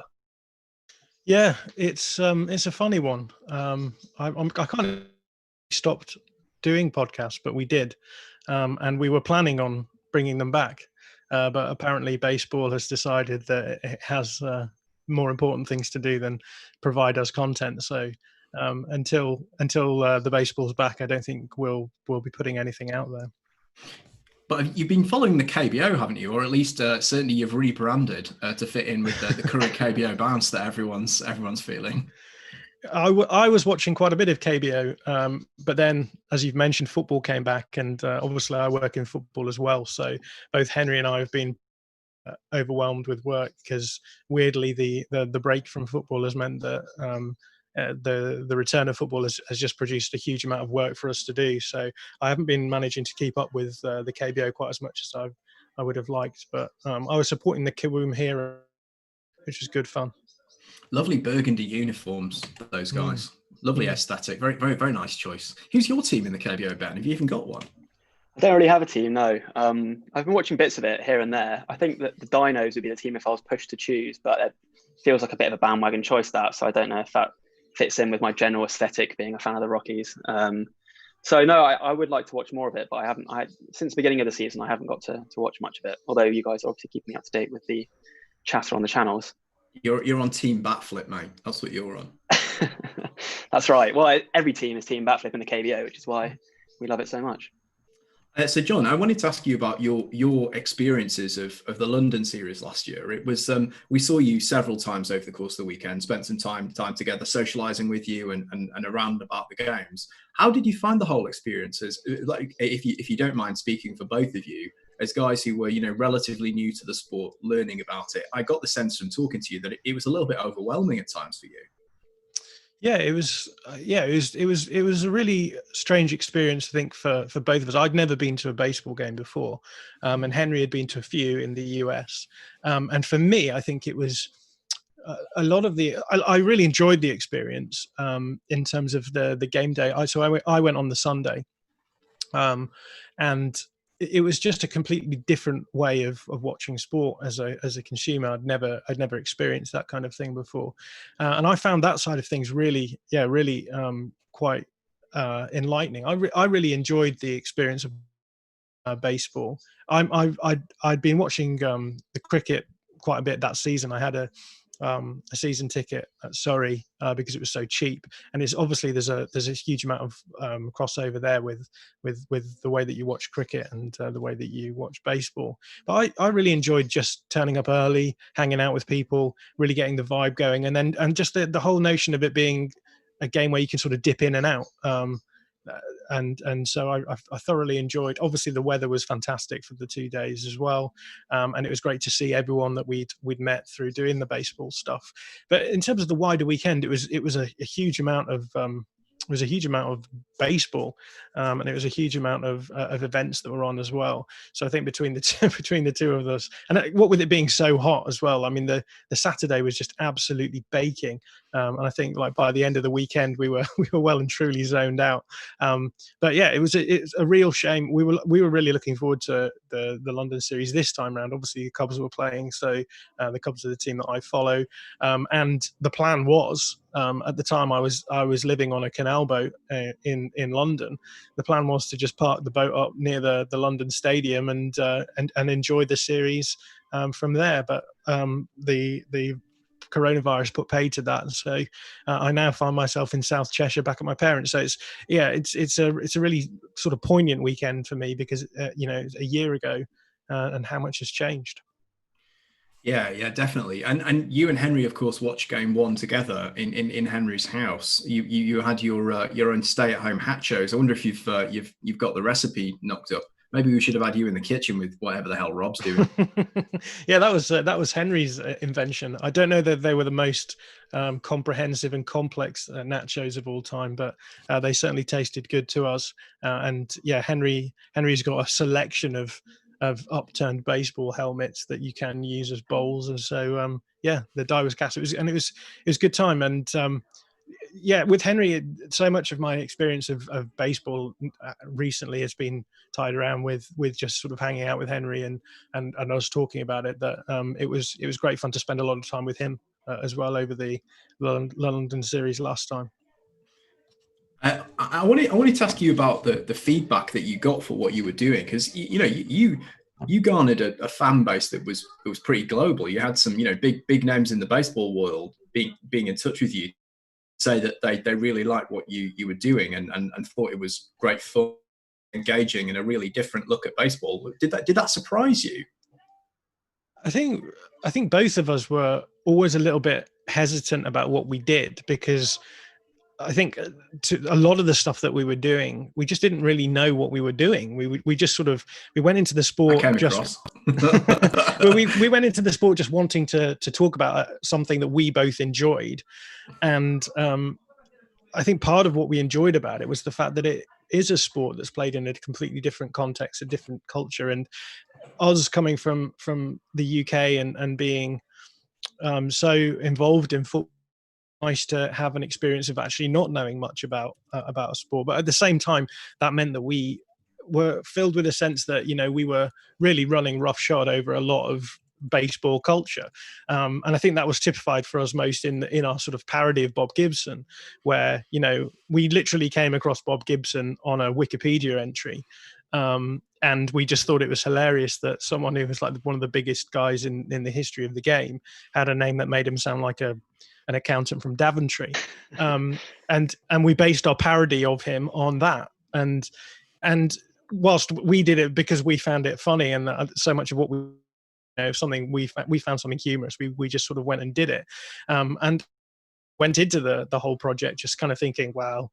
you know, we'll do these podcasts and we'll have fun and we'll see what happens. And then I think we were surprised that more Americans weren't like, what are these guys doing? Like they're just sort of mocking a lot of the things that we love about the game. And it was never done from that sort of perspective. We were never really setting out to sort of mock the whole thing, but I think we were quite nervous about the way that it was going to be experienced by particularly Americans. And it was really great fun. I think it was nice to feel as though we were operating in a sphere where people could take us tongue in cheek and not take everything that we said in any more seriousness than it required.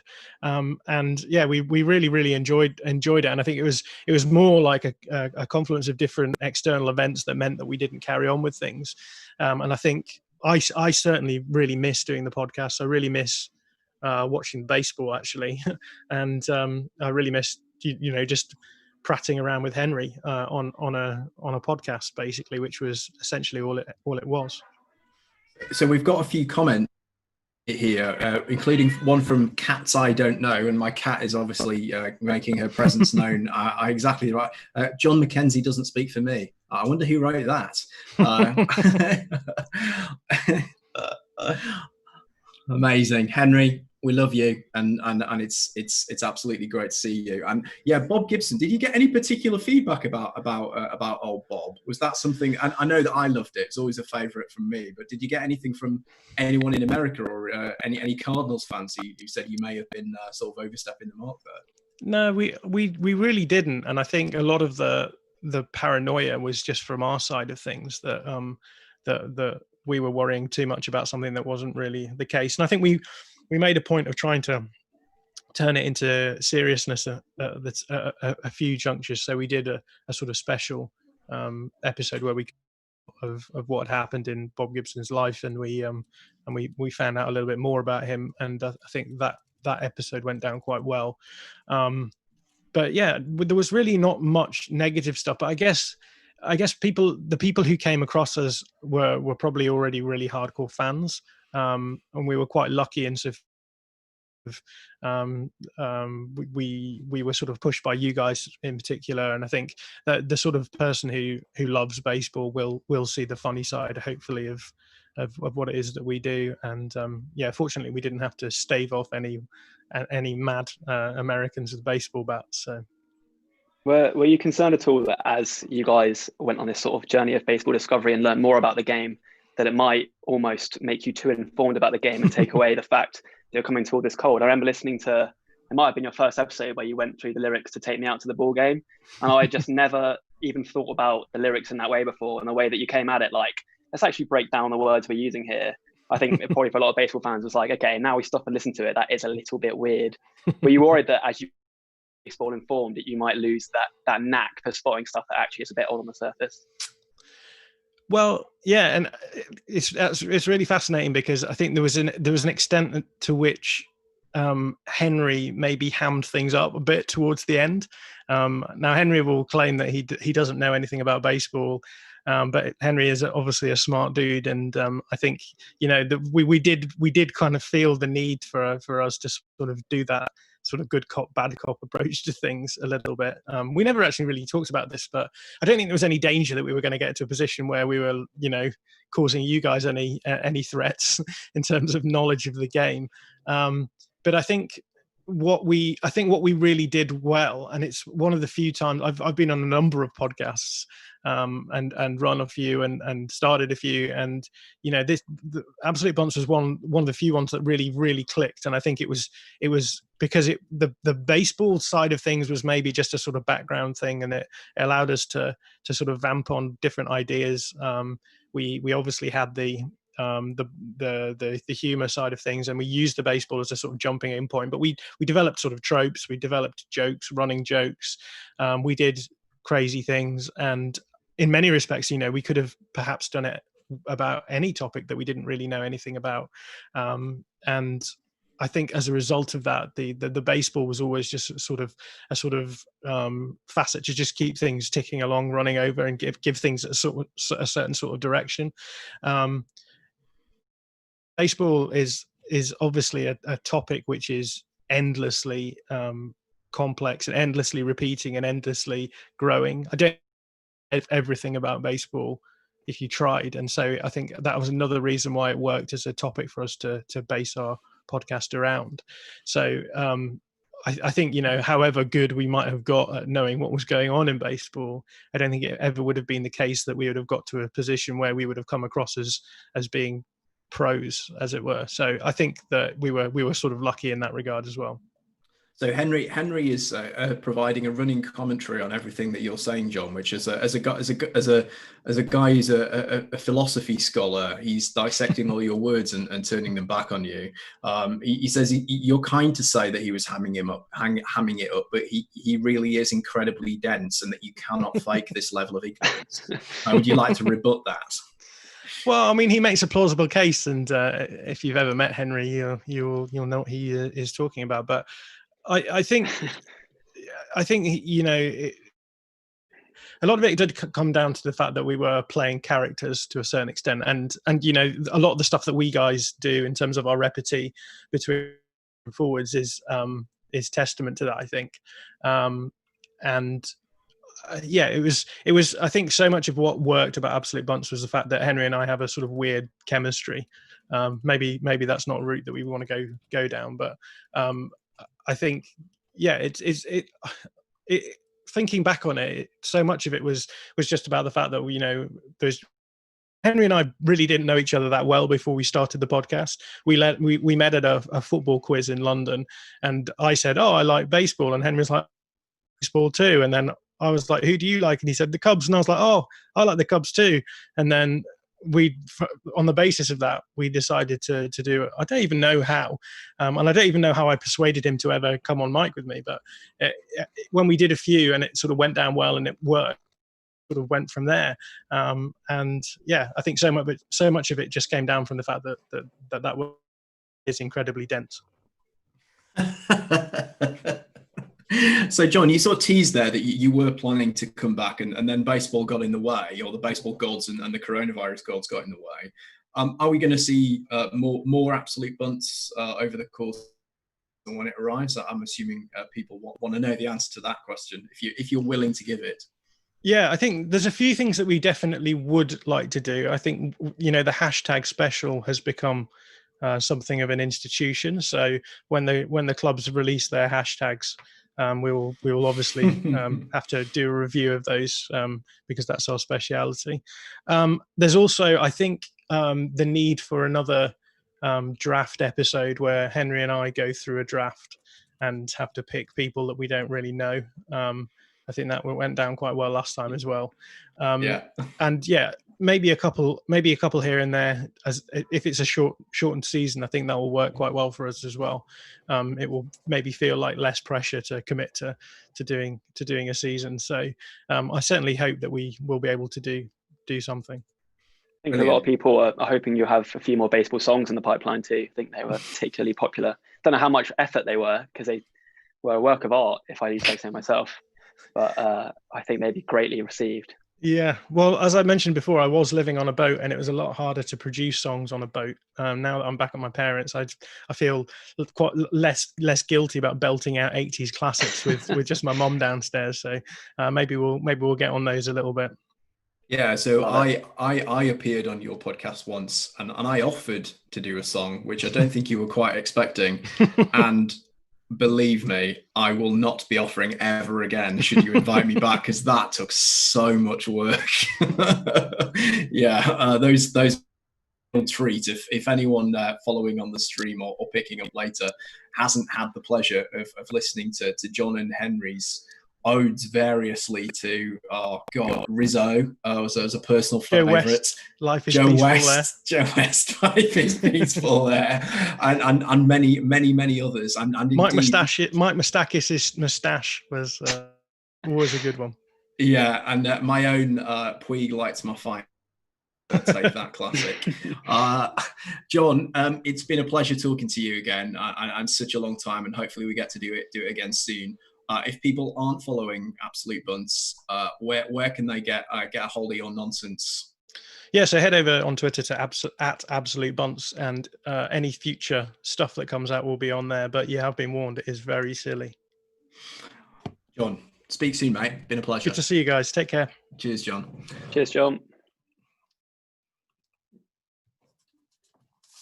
Right, so the great guests keep on coming, and joining us now to give a perspective from the podcasting world of both the St. Louis Cardinals and the Cubs, the Chicago Cubs. Man, after an hour and a half, I'm beginning to get low on their blood sugar. So Ben, you're going to need to be. I'm liking the jersey change. You're going to need to be on your best behavior here. First of all, we've got pair of podcasting pros. We've got to cut through against us absolute amateurs from the brilliant cards platform Birds on the Black and the host of their fantastic Chirps podcast. It's Tara Wellman. How are you, Tara? I'm great. I'm glad to be here. Thanks so much, guys. Brilliant. Pleasure to have you. And sorry I gave you the worst intro of anyone thus far. So I'm sure it's going to get worse from here on in. And from Bleed Cubby Blues, brilliant Cubs pod, Cup of Cubby Blue, it's Sarah Sanchez. How are you? I'm awesome. Thank you so much for having me. Brilliant. And if you've got any questions for Tara and Sarah, is it Sarah or is it Sarah?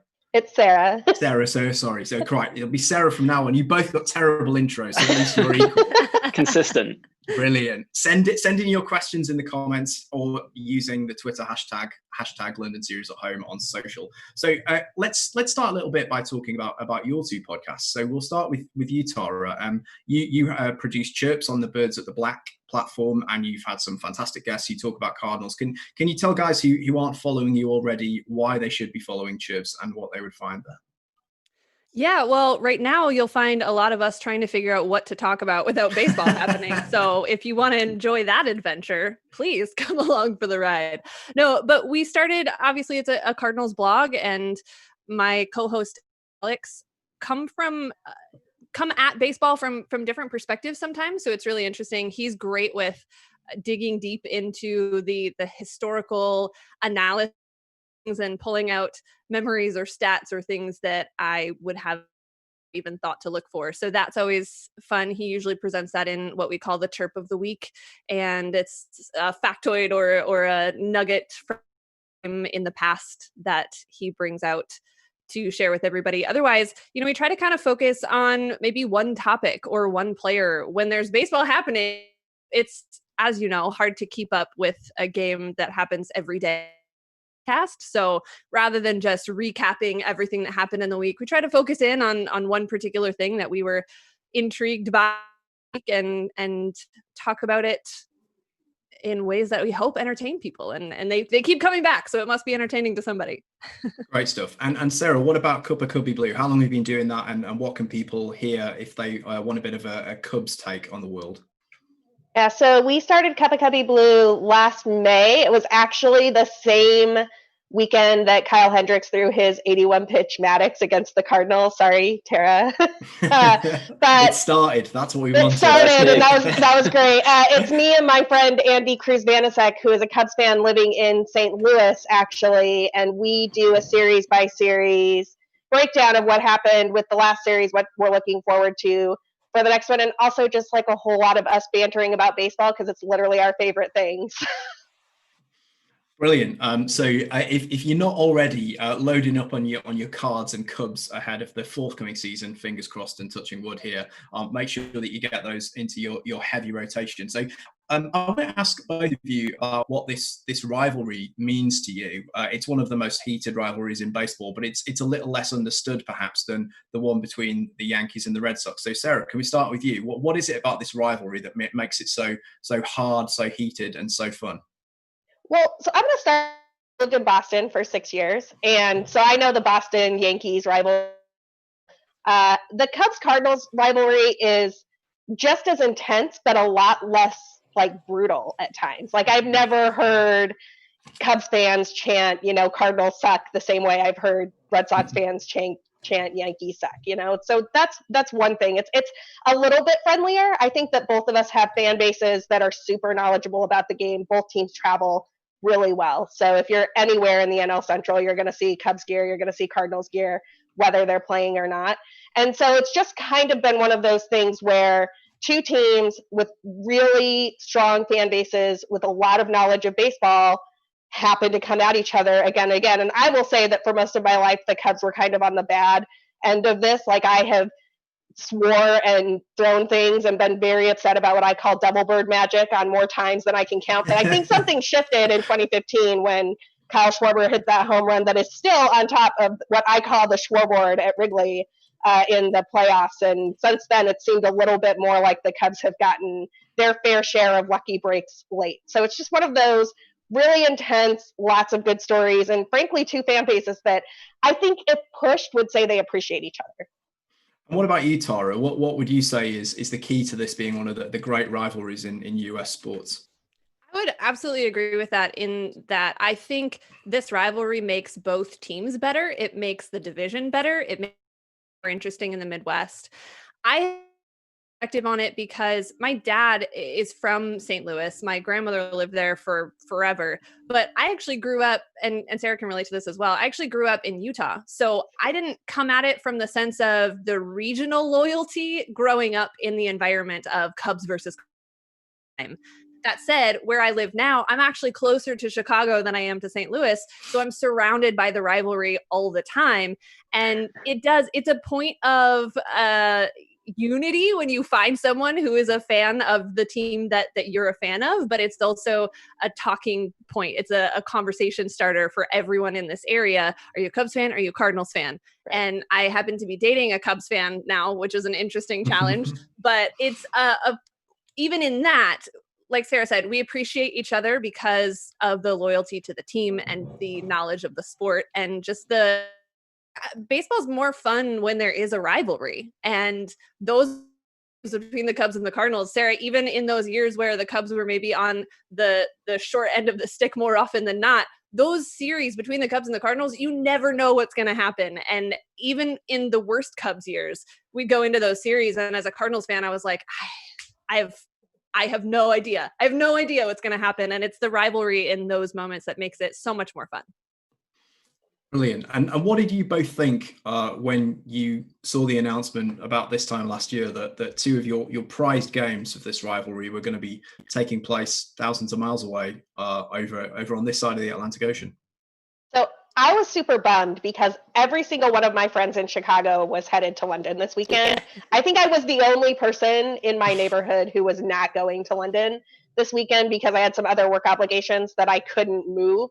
So I was really excited and tremendously disappointed that I was going to be like the only person on this side of the pond here with y'all over at watching games in London. And what about you, Tara? Were you going to make your way over?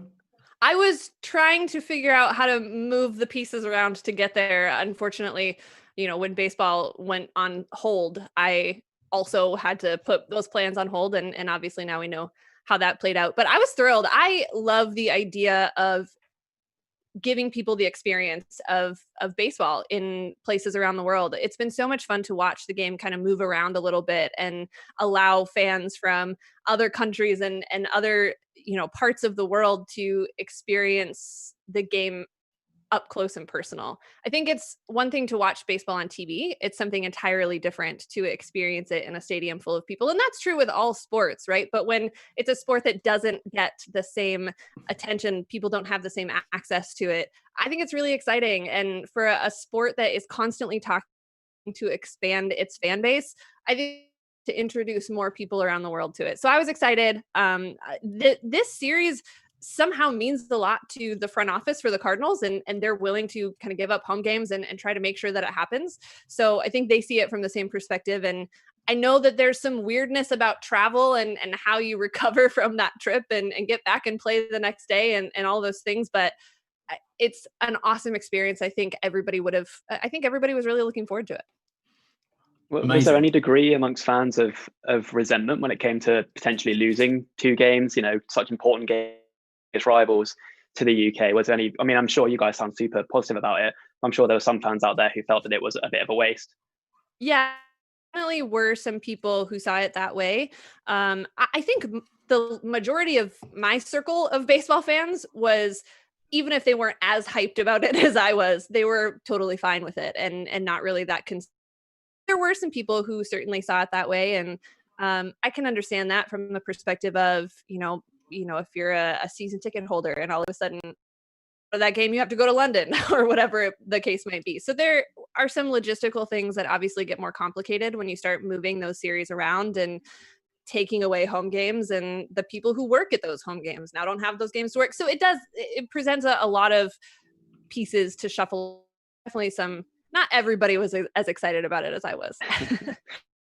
The Cubs didn't lose any home games in this one, but I know there were a lot of concern impacts and how that would affect the team potentially right at this critical mid-ish point of the season. Last year, the Cubs were pretty notoriously bad on the road. I'm not entirely sure why. I looked at like 15 different possible explanations and none of them made any sense. But the idea that they were going to go from being a team that couldn't play particularly well on the road to we're just going to like hop across the Atlantic Ocean, play a game, come back, and try to be right in the middle of a pennant race was a little bit terrifying to the fan base. But almost everybody I knew was so excited for the opportunity. They loved sharing the game places as possible, and frankly had all booked their tickets December. So they're pretty disappointed this weekend. Yeah, aren't we all? And this is what we've got instead. So how are you guys as fans and as clubs feeling for 2020? Let's start with you, Sarah. It's a bit of a change around. How do you think Rossi's going to adapt to being the man in charge rather than the man in the mobility scooter? I am actually so excited to see David Ross as a manager. I've had my eye on Rossi as a manager candidate since he was with Boston. And when they brought him over to the Cubs, I thought that he brought so many intangibles to the team. Like, to put this in perspective, and we actually got a little bit of ribbing about this from our Cardinals friends, but he was with the Cubs for 2 years. The number of standing ovations and like, we're going to pull you out in the middle of your last home game so that we can give you another standing ovation. I think there were 6 standing ovations for his last regular season home game at Wrigley Field. It was insane. He's a backup journeyman catcher who was only, the entire fan base is in love with him. And if you read the intro there, it is 100% crystal clear that Theo Epstein has had his eye on David Ross as a manager for about 6 or 7 years now. And so I'm really thrilled to see what he does in that role. And I think that one of his main attributes is adaptability and how he kind of can make things happen in situations that are maybe not the best. And frankly, this is one of those situations, and he's got a bunch of guys who look up to him and who trust him to steer that. And so I think that he's being handed a season that is less than conventional, but I think that he's going to really thrive in that environment, and I'm excited to see what he does. And Tara, what about from the Cardinals side of things? Derrick said to us earlier, it's going to be a battle between amazing run prevention, but maybe not enough in terms of the run scoring. Would you agree with that? Yeah, it's a really strange thing to try to figure out with this team. And we were kind of on the brink of that with spring training before it got shut down, trying to figure out where that offensive production was going to come from, because last year was absolutely insane with the way that this team would go ice cold at the plate, not just for a game or two, but for 4 or 5 weeks at a time, it seemed like. And we really saw that in the postseason. I mean, credit to the Nationals because they're ridiculous on the pitching front, but the Cardinals just absolutely went silent. And that happened too often last season. But the thing that makes it tricky coming into this year is that they didn't change a whole lot of pieces, but they're also counting on a lot of those guys recovering from last season and playing up to more like their career norms, which seems like a thing that isn't unreasonable to expect guys to do what is more in line with what they've always done. But it is a bit of a risk because no one quite knows why they were so bad last year. No one ever really figured that out. So how to keep from falling into that same trap this year is a bit of a challenge. I know that there was a big changeover with Jeff Alberts, the hitting coach for the Cardinals last year. And it sounds like he maybe threw too much too fast at a lot of the guys, and they didn't process it well. They weren't able to apply it the way that they had hoped. Everything that we had heard up until the shutdown was that he'd spent a lot more time working individually with guys to make sure that they were all on the same page and that they were in the position to do just that, be better than last year. John Mackenzie notoriously at one point this offseason said that basically they were going to be better by being better, which is a strange game plan, but it could work. So I don't know what to do with that. The logic is ironclad. It's hard to argue with it. I mean, he's not wrong if it works. It's a bit of a tough question because there are so many unknowns about what this baseball season that we like. But supposing we've got a season that's anywhere between 48 and 72 games long, I'm going to ask you both, which player do you think benefits from that shortened season on each of your rosters? And we'll start with you, Tara. Oh boy. This might seem like a strange answer, but honestly, I could see people who listen to my podcast won't find this strange at all because it's very on brand. I could see someone like Colton Wong benefiting from a season like this because he's a bit streaky at times, and he's such a momentum player. He's such a confidence player that kind of that sprint to the finish is very much in his wheelhouse, and it could lead to a season that overall looks like him at his very best all the way through. He also has at times been sidelined by injuries because he doesn't know how to not go 100% all the time. So maybe limited number of games overall is going to be a prime opportunity.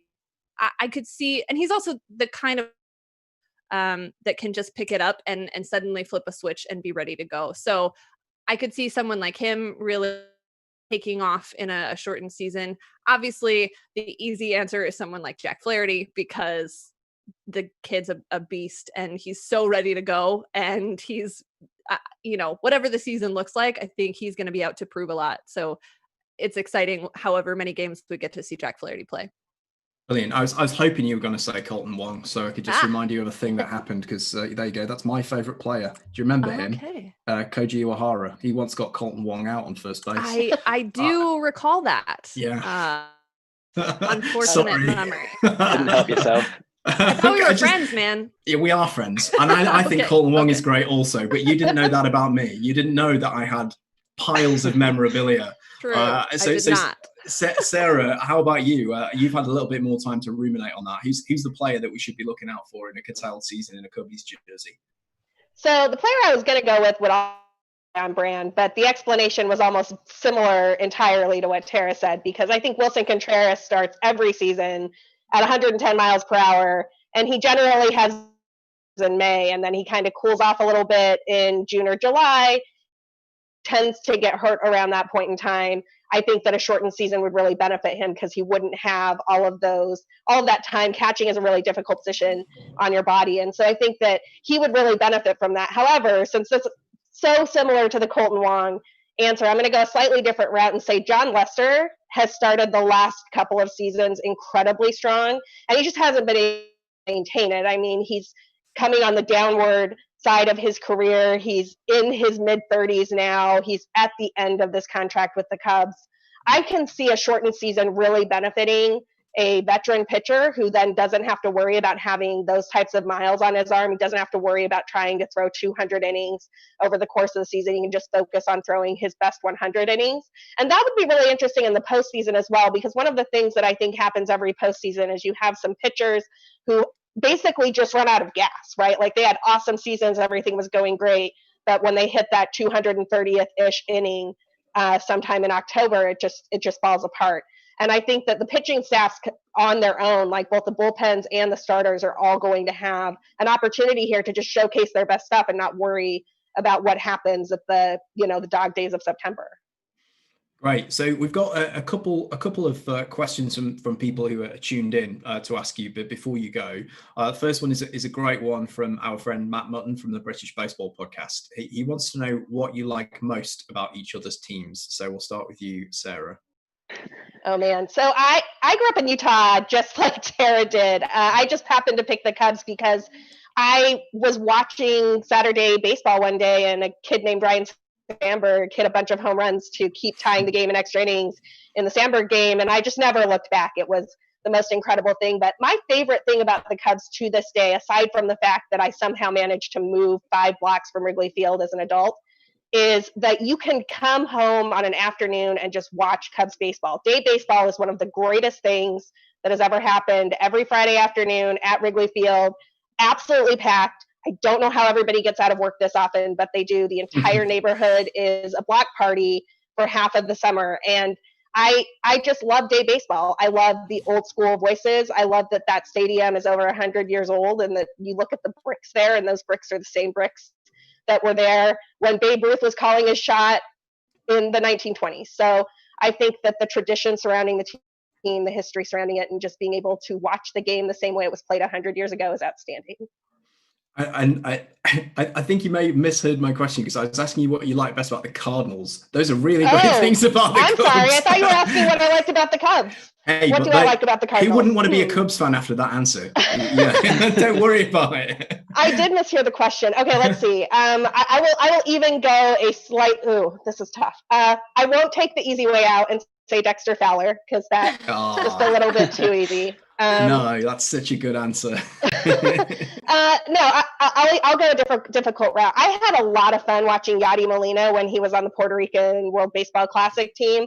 The Yadi-Javi connection and the energy that those two had was incredible. And it just was a reminder that, we all care about the laundry a lot. Like we hate the Cardinals hate us, all that jazz. But at the end of the day, these are athletes at the very top of their game, and they can appreciate each other. They can play together. So I can appreciate the energy and intensity that somebody like Yadi brings to the Cardinals.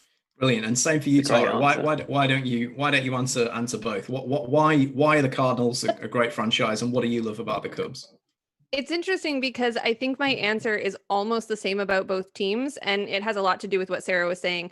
First of all, I actually love Wrigley Field, and I love it because of the nostalgia. I love that there's so much history there. I love that, there's so much about this game that we can get really buried in the numbers and the stats and the rivalries and the wins and the losses. But there's something so special about some of those places in baseball that just have so much history and so much legacy. And there's so much, you walk into a place like that and that so much has happened in that place. And I love that about Wrigley Field.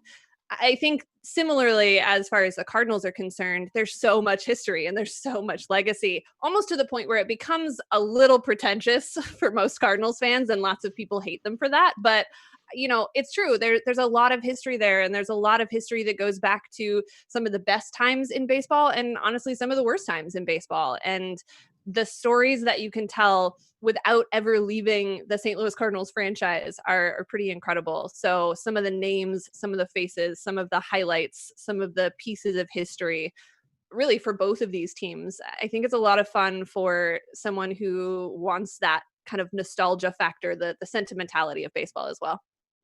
Fantastic. And just to add to that, I also love Javi Baez. So who doesn't?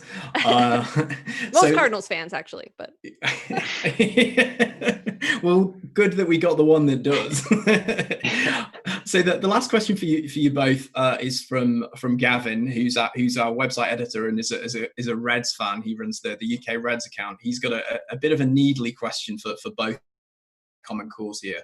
Given that the Cubs and Cardinals were unlikely to win the NL Central anyway, does the shortened season reduce their chances even further? I don't know which of you wants to go first, but I assume you're going to come out swinging. I mean, I'm not entirely sure what projections your Reds fan is looking at, but I just don't think that's all that accurate. I will say the Reds get a season of Nicholas Castellanos, and you are going to enjoy that a lot. And it comes to play every day. He's great. Having him in Chicago last year was one of the highlights of my summer, and I'm bummed that there's no more Nicholas Castellanos in a Cubs uniform this season. I think that the Cubs probably on their upside. The thing I've been saying about the Cubs for a year now is that they were a team that was going to win 90 games. They were going to win like 70 games. There's no world where they were going to get to the point where they were going to be a 500 team, because if it looked like they were going to be a 500 team, Theo was going to sell. So in a shortened season, I don't know how that plays out, because he's not like going to 24 games. It's just going to be a really weird dynamic. But I think this team is set up to either take off like gangbusters and run the table and win the NL Central, or just kind of lose all steam and be in last place. I just don't think they're a middle team. I think they're either at the top or the bottom. And Tara, do you want to take a swing at Gav for his saucy comments? As far as the Reds are concerned, I would say whether you play 162 games or 48 games, you don't win any of them on paper. I love it. There you go, Gav. Get back in your box, mate. It's been a pleasure to speak to you both. Before we let you go, how can people find you on social, and where can they find your writing and podcasting? Let's go for you first, Tara. I am on Twitter at Tara Wellman, and that is the best place to find anything that I'm doing. Got some stuff on YouTube as well as over at birdsontheblack.com. And the podcast you can look for the Birds on the Black podcast. And then our show is called Chirps. Fantastic. And Sarah? I'm BCB_Sarah on Twitter, and I link to almost everything I do there. The podcast is at Cup of Cubby Blue, and my writing is at bleedcubbyblue.com. Fantastic. Thank you both so much. And hopefully this isn't the last time that our paths cross this season. We'd love to speak to you again later on in the year, and maybe rekindle this incredibly friendly rivalry. Sounds great. Thanks so much for having us. Thanks so much, guys. Yeah, thanks, guys. Right. What is next? I know what's next. I'm glad you do. It's a disaster zone.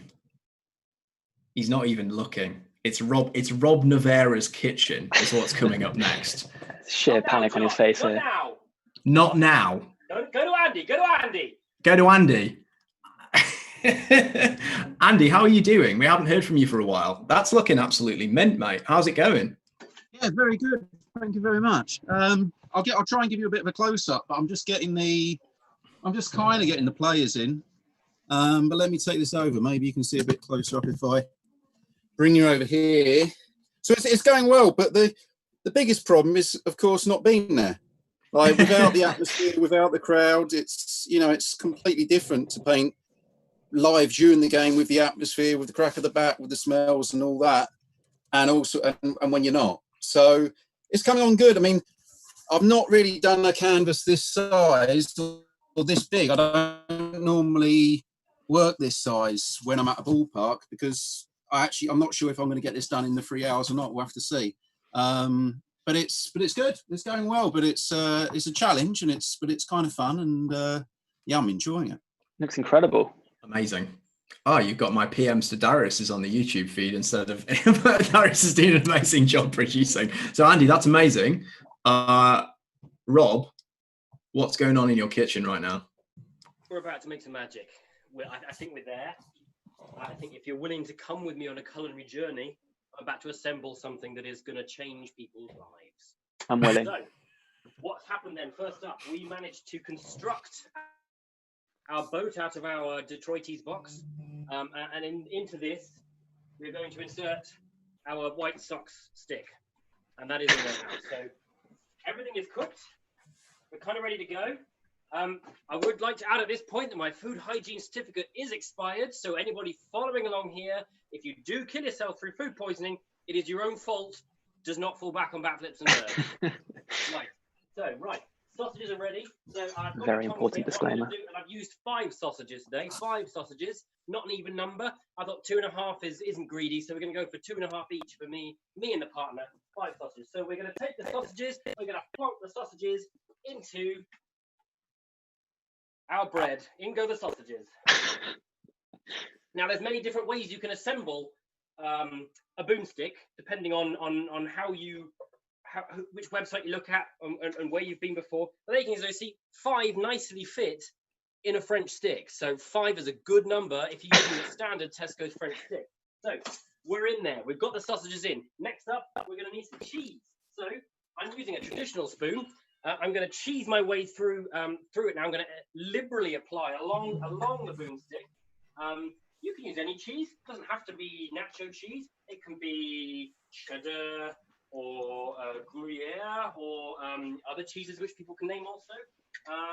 So the cheese goes on there, quite liberal, quite family. We enjoy the cheeses. So as you can see there, there's quite a lot of cheese, you know. We're happy with the cheese we got there. We're going to get a cheesy taste. It's got a little bit of heat in it too, so the cheese is good. We're happy with the cheese. Next up, we've got our chili. Now this chili has been sitting and cooking now for probably about an hour and a half. So this is well and good. This is done. This is good. So we're going to get a spoon, and again, very liberally, we're going to apply. Let's get different spoons. Why not?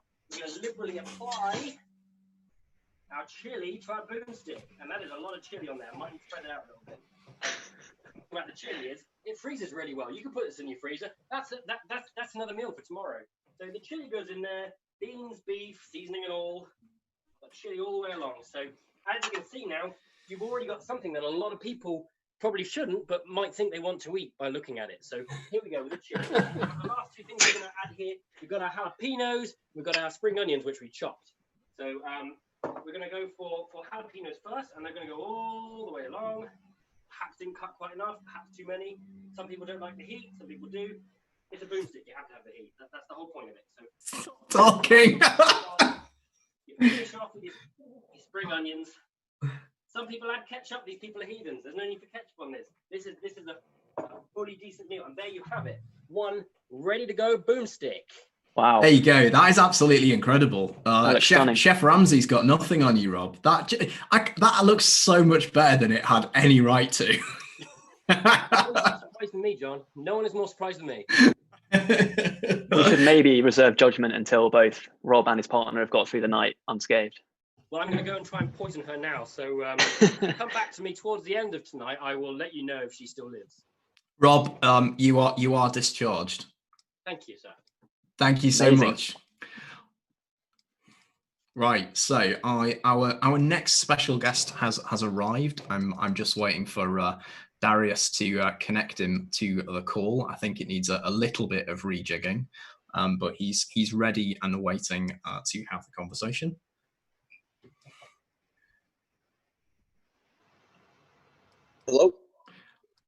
Hello, Miles. How are you? It's our next guest here. Miles he's made 64 starts for the Cardinals over the last 2 seasons, following an outstanding 2-year spell with the Yomiuri Giants of NPB, a man who we'd hoped would be taking to the mound, but instead joining us from home, where we all are ourselves. Miles Mikolas, how are you? I'm good. Should have called in using audio. I've got like the biggest blemish on my face. I woke up, it's so hot down here. I've been wearing like sunscreen every day, and I didn't wash my face good enough yesterday. So you guys went for a treat. We're having some people over tonight, and my wife went to the store, so you may see some light parenting during this interview as well. Awesome. Well, let's see how we go. So okay. First things up, we said there in the introduction, you should have been in London this weekend. Were you guys on the club looking forward to that trip? Oh, yeah. I mean, there are cities that you look forward to going to, New York, LA, everyone's got their favorite city. And then there's cities you've never been to that you can't wait to go to. And that is, that was London. I've never been, across the pond or whatever they say. And I was really, really looking forward to it.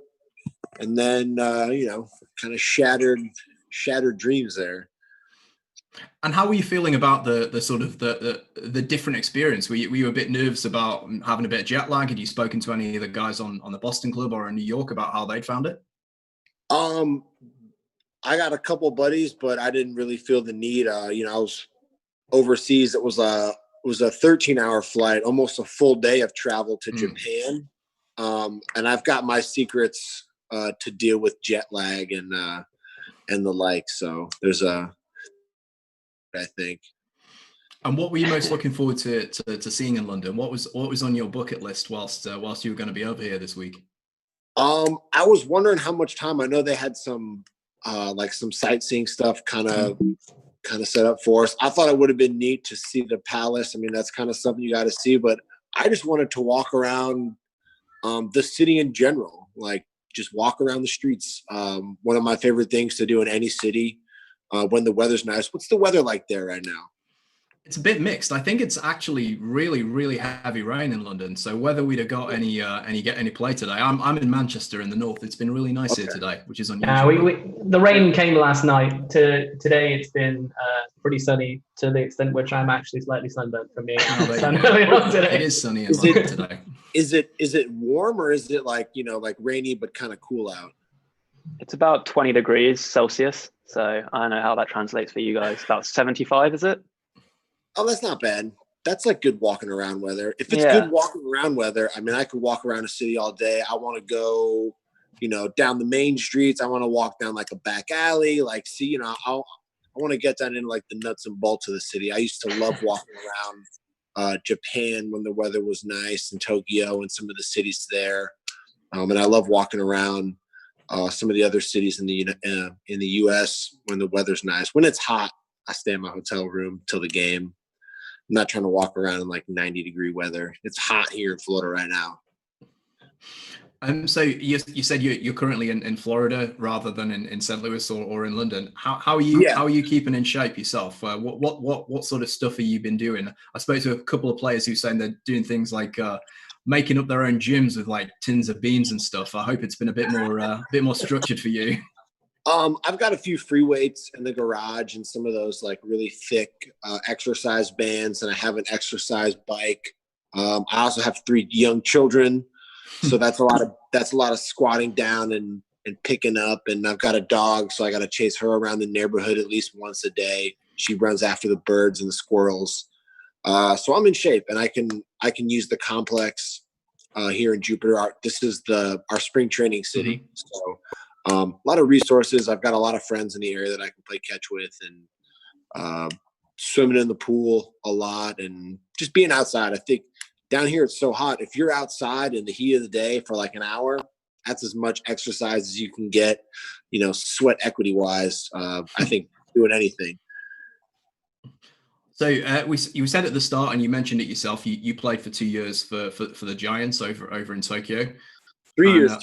3 years. My bad. Yeah, 3 years. And MPB is back next week. How do you feel about the fact that they're beating you back onto the road? Forward to checking it out and looking in on your old teammates.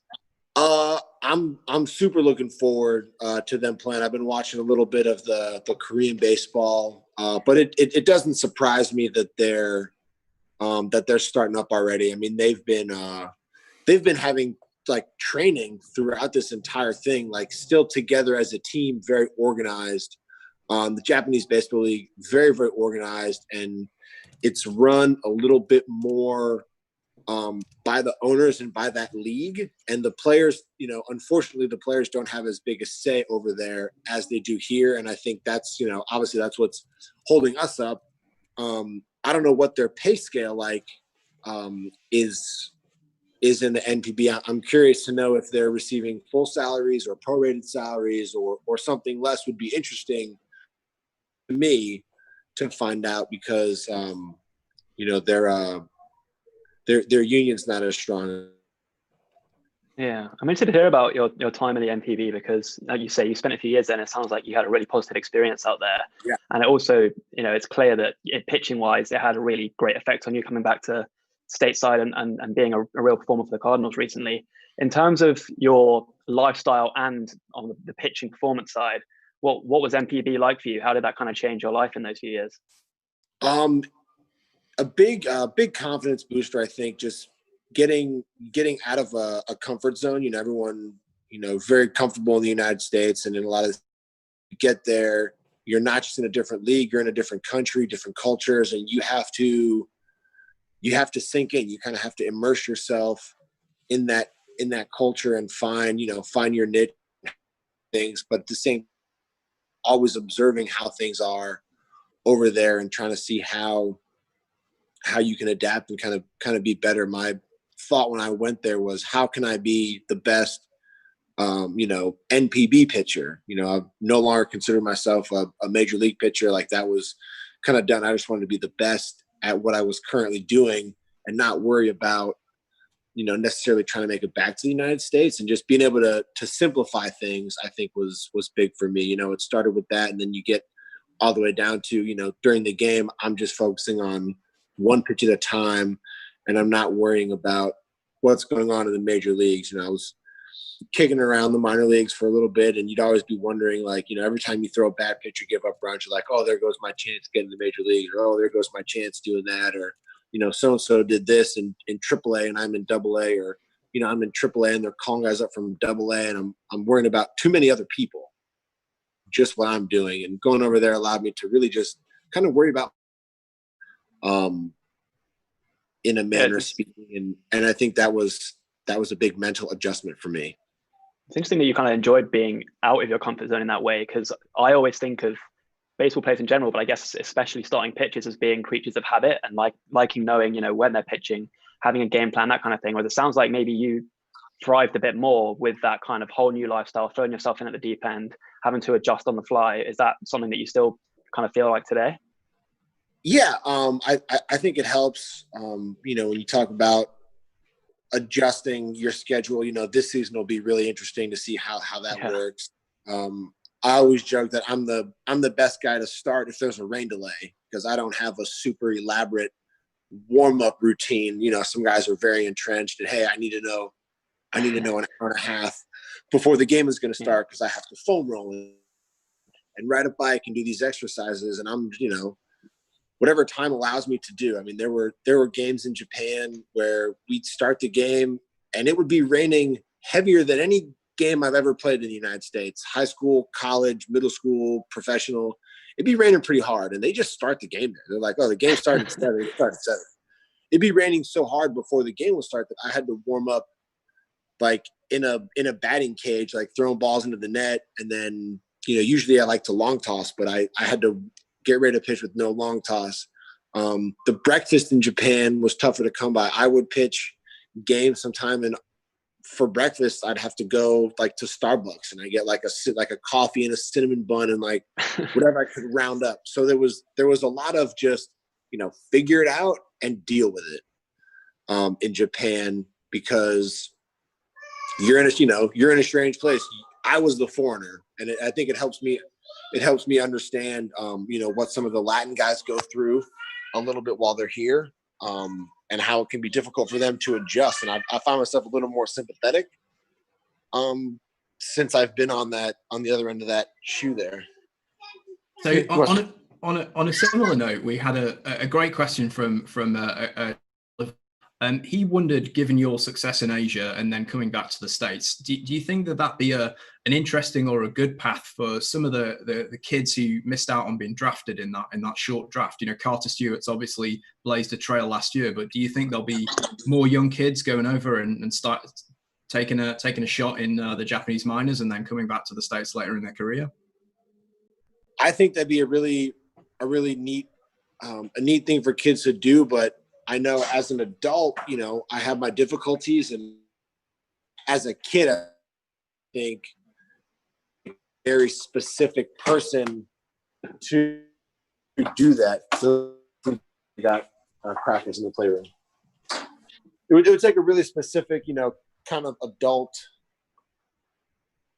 high school kid. I've actually talked to the guy that's over there now, and he sounds like he was a really good candidate for that. Pretty mature for his age and whatnot. But I think so, because it's a way for it's an odd loophole to get around the current minor league system and how they do it. And I think if more young guys go over there, they might even be able to help change some of those rules. I mean, manipulation of time and the free agent arbitration system. You go to Japan for a couple, if you're a high school kid, you eat up your first, you're 18, 20, 22, 23 when you're a free agent, which is how it, like after you get drafted 6-7 years, minor leagues or not, major league time, you should at 23, 24, 25 years old, you're an adult and you should be free to sign whatever team likes you the most. Maybe you're a shortstop and you're blocked by, Torres on the Yankees, or you're blocked by Baez on the Cubs. Like, they signed, you're a third baseman in the Rockies minor league system.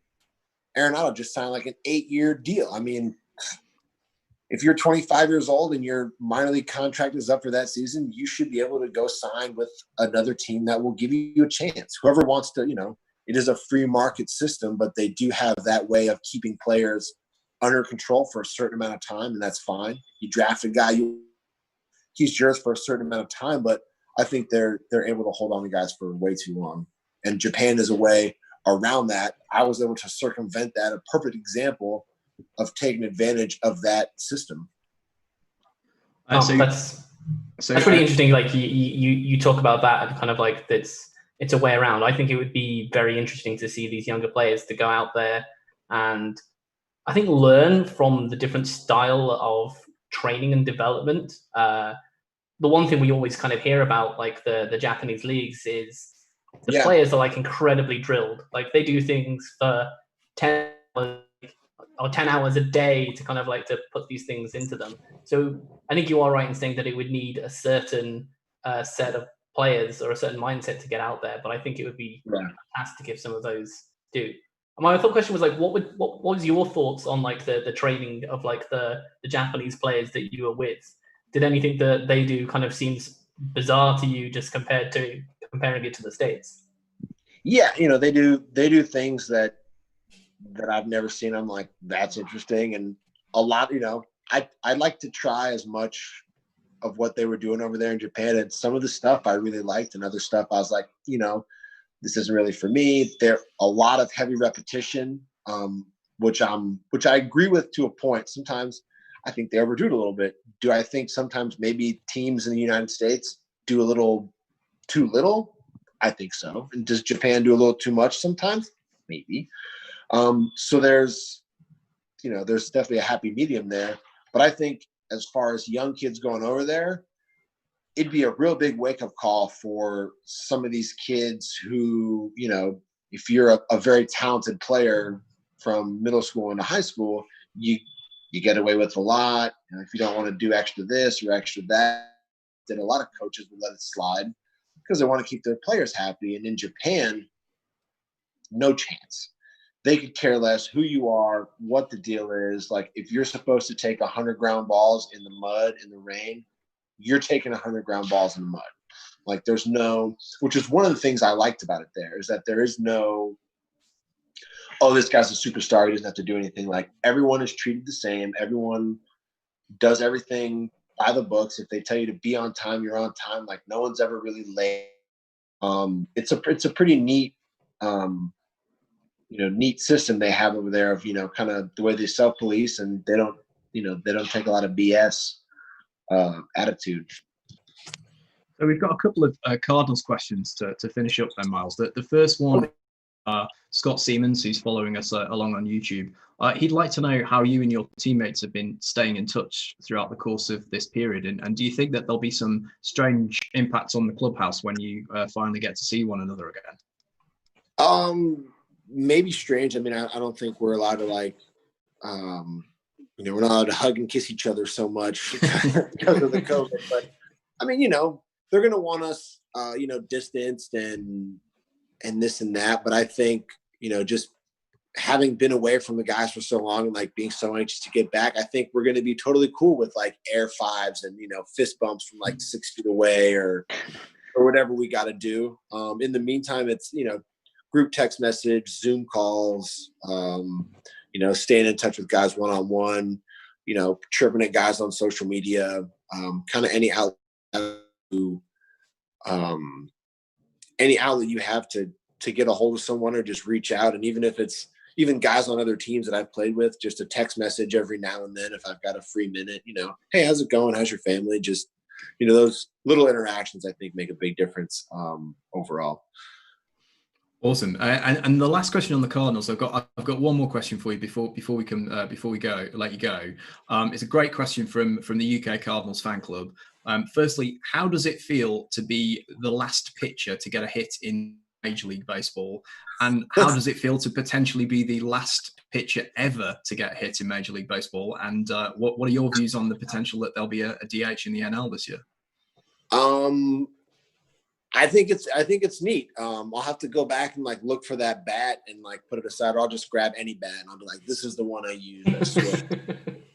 So I can sell it on eBay. Great story for the grandkids. Yeah, I think it's neat. If I'm the answer to a Jeopardy question at some point, I think that's pretty cool. How long it'll stand for? I mean, the first, you have a 16-inning game 3-4 years from now, and the pitcher's got a hit, and he gets a hit, and then boom, who's Miles Mikolas? No one's even going to remember. Not that they'll remember anyway, but how if it stands for 10 years, I'll be surprised.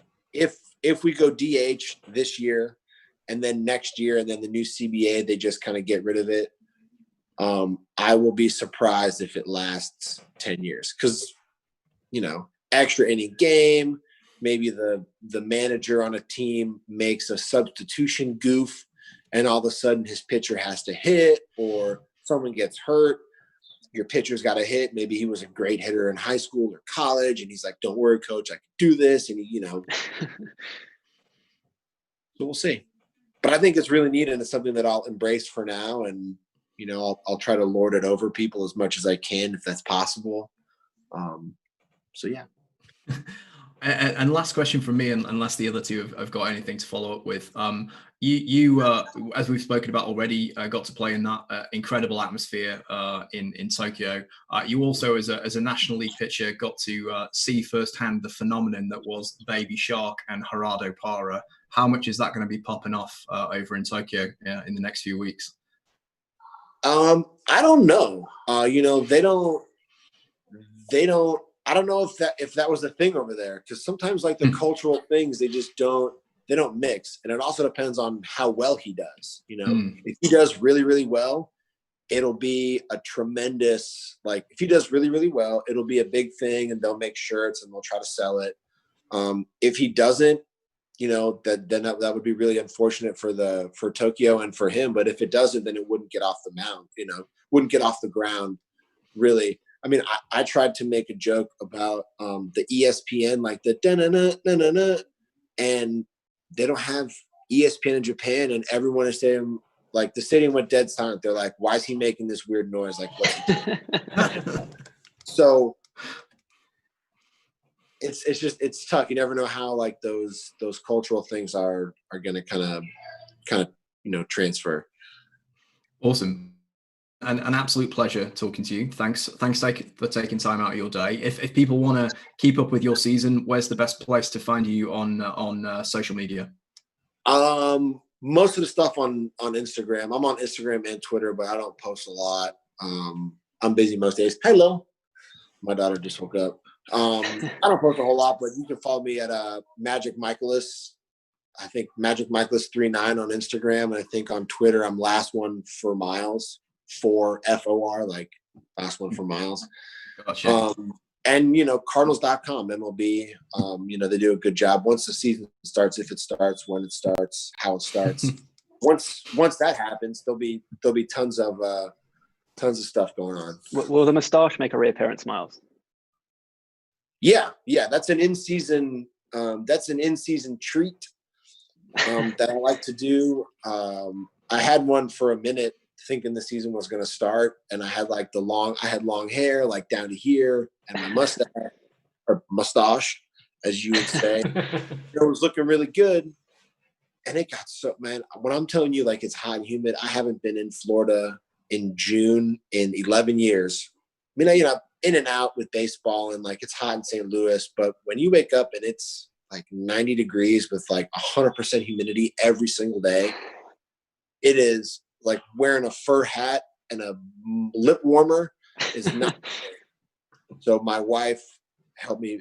She buzzed my hair and I shaved. And when I get word, as soon as they tell us, hey, the season's going to start in a month, I'll start growing it out and I'll start getting it ready. But until then, I got to keep it, cool, calm, and collected down here in the heat. I'm glad to hear it. That's awesome, Miles. Thanks so much. You get off and get wrangling those kids again. It looks like you've got your hands full down there. All right, thank you so much. Thanks for having me on. Anytime. Cheers, man. Bye. Bye. Thanks, Miles. Awesome. There you go. An exclusive. The Tash is going to return. What an exclusive! If this wasn't already a night of stars. So we've got 2 more guests to join us. They're going to join us very shortly. But I know that the sim game has finished, so we'll update you on that. But it's about we've got just over half an hour left, so I'm figuring it's the right time of the evening. We've all had a few mild libations. You know what's coming. It's tradition. It's the 7th inning stretch. Guys, are you going to join me? Are we going to sing the song? Now that we've had John Mackenzie explain it to us. If I must.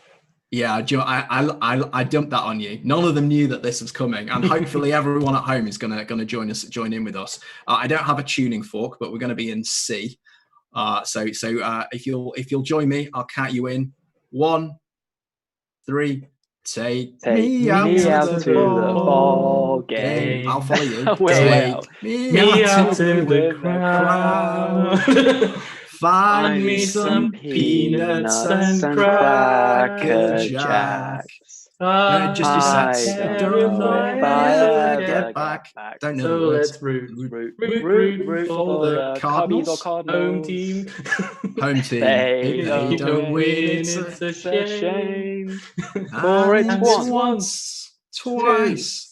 3 strikes You're out at the old ball game. That's the worst rendition That was a disaster. ever heard. I'm sorry, John, but I also liked you putting up 3 for 2. You went 1. I don't have opposable thumbs. I shouldn't have put my Trump hands in the hot shot anyway. I've got the world's smallest hands, and one of my fingers is much shorter than the other one, Jeremy Beadle style. Hope anyone listening in the US, go off and Google Jeremy Beadle. Okay, Rob, you look like you're joining us from prison there, mate. Have you not got any lights on? The sun is setting beautifully out one side. Hang on, I'm going to go and close the. My beautiful, glamorous assistant is about to close the blinds, and this might work. Fantastic. Magic of Oh, that's better. Much more contrast. It's Trevor Bauer. It's Routage is back. He's been playing with his resistance bands and his wobble stick, and he's back. How did the sim game end? I think we maybe gave away. Darius is doing an absolutely amazing job producing this behind the scenes, but we had one little snafu that gave away what the result of the sim game was. But do you want to fill people in if they didn't spot it? Well, essentially, there was a great big hole between the 4th and the 8th inning. The Cardinals slowly clawed their way back until we found ourselves at 4 apiece. We then had a major situation in the 8th inning. I have some notes here. Casey Sadler took the ball for the Cubs, and that was probably a little bit of a mistake. He took the ball for the Cubs, and essentially he got the bases loaded. And there was a Goldie grand slam. That was it. Game over. He put that over the hill with the bases loaded. That was a grand slam, and that finished the game. There was no coming back from that. So we had Sadler with a loss, the win for the Cardinals, and the Cards 8, and the Cubs 4. And that was the way it went. So fortunately for Cubs fans, and fortunately for Cardinals fans, that's the result. And it didn't quite go the way of our poll, I don't believe. No, I don't Well, think it yes, did. we'll just have to.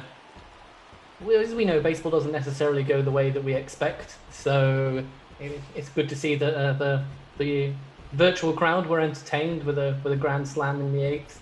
I mean, Much shorter game. Watching the virtual crowd, they didn't do an awful lot. They mostly got stared, but I'm sure inside they were really excited.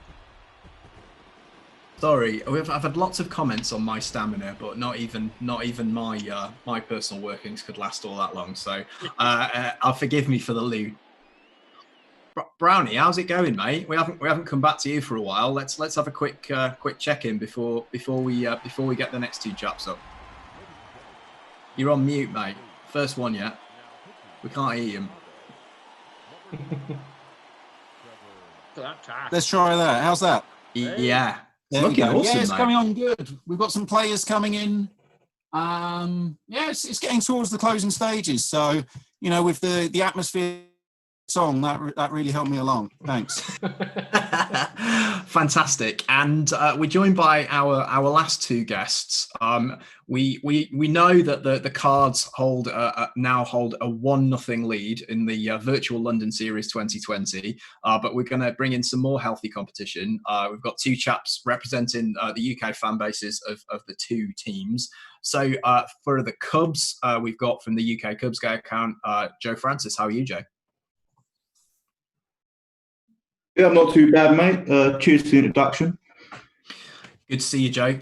Got some amazing paraphernalia around there. Amazing setup there. Absolutely awesome setup. And from the Cards, we've got Jamie Guest. Jamie, how are you? Yeah, hi, I'm good, thanks. Yeah. Fantastic. So before we get into our competition, I wanted to ask you a little bit about how you're feeling this weekend. So let's start with you, Jamie. You must have been absolutely elated when you knew this was coming down the track and got progressively. This is where the overwhelming sadness comes back into view. It must have been a weird sensation to go from that over the moon feeling that the Cards are coming and then gradually realizing that, this was the best you were getting now. Yeah, it's a disappointment for us, but yeah, I know life goes on and you've got to try and look to the positives in terms of these things.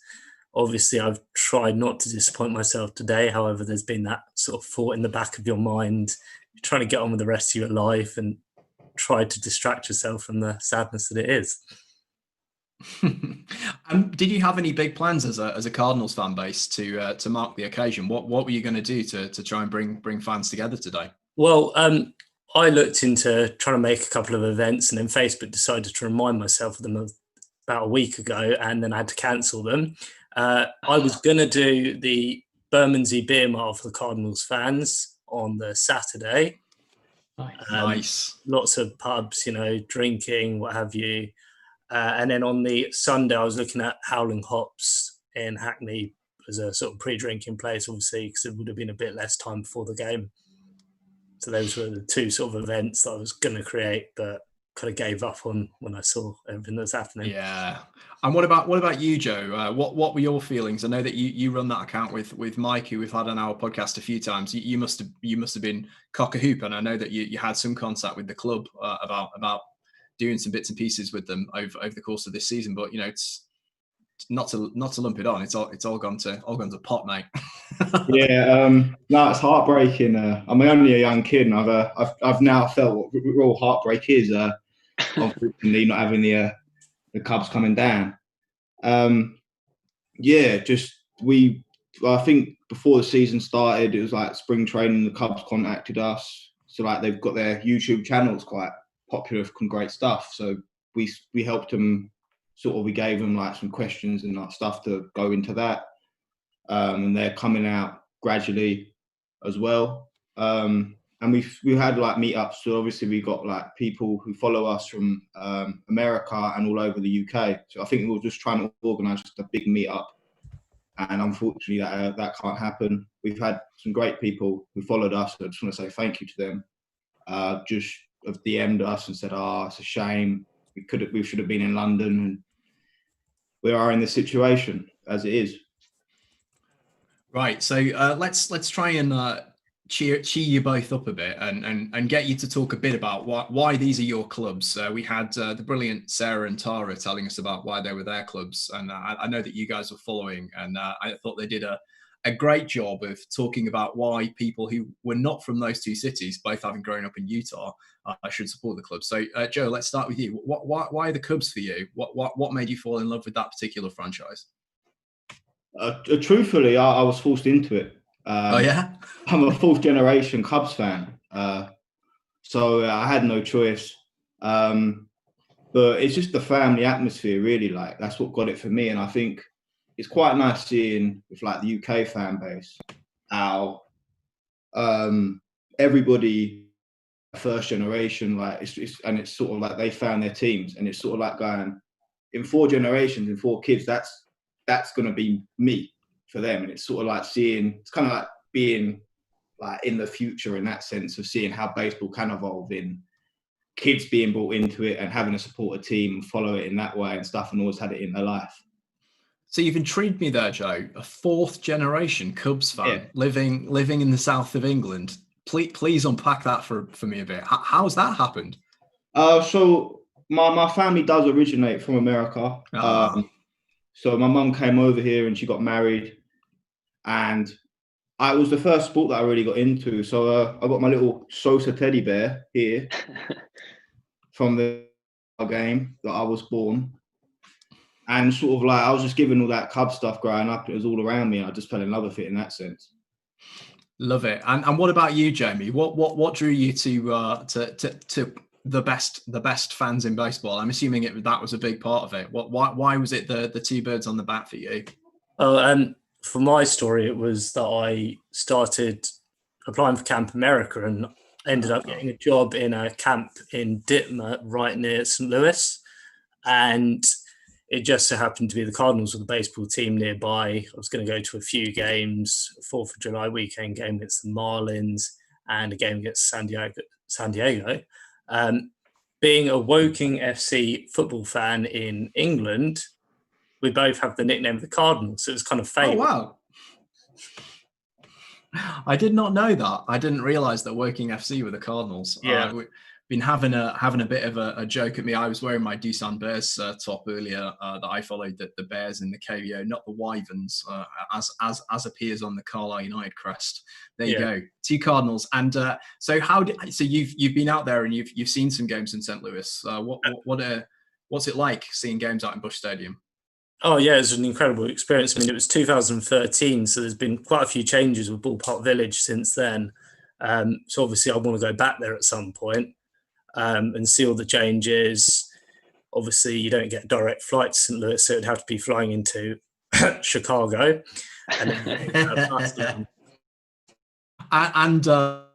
Joe, I imagine that with a bit of family ties, you must have been to Wrigley yourself. Yeah, I think my first game, I was looking back at the program, and it was 2008. I was 9 years old, and it was Pittsburgh Pirates who played, and as Cubs do, we lose. That day, I think Carlos Zambrano was pitching, but yeah, it was just. I remember just walking into Wrigley, and I was just like, "Wow, this is so big. This is." Like, I didn't understand the history and stuff beside of it. I just think that first just to walk into. Yeah, you're not the only one who's watched there. It took me 3 trips to finally actually. It was not a great experience to start off with. I think life as a Cubs fan was quite hard in the late 2000s, wasn't it? I'm interested to hear your guys' takes on the rivalry. Obviously, being removed from it geographically might take the sting out of it a little bit. But how you guys view the team? You obviously heard Sarah and Tara earlier talk a little bit about how there's a little bit more mutual respect in the rivalry as far as they're concerned than maybe in the Red Sox-Yankees one. What's your take on the opposite team and how that rivalry plays out for you as fans living on this side of the pond? I'll start with you, maybe Joe.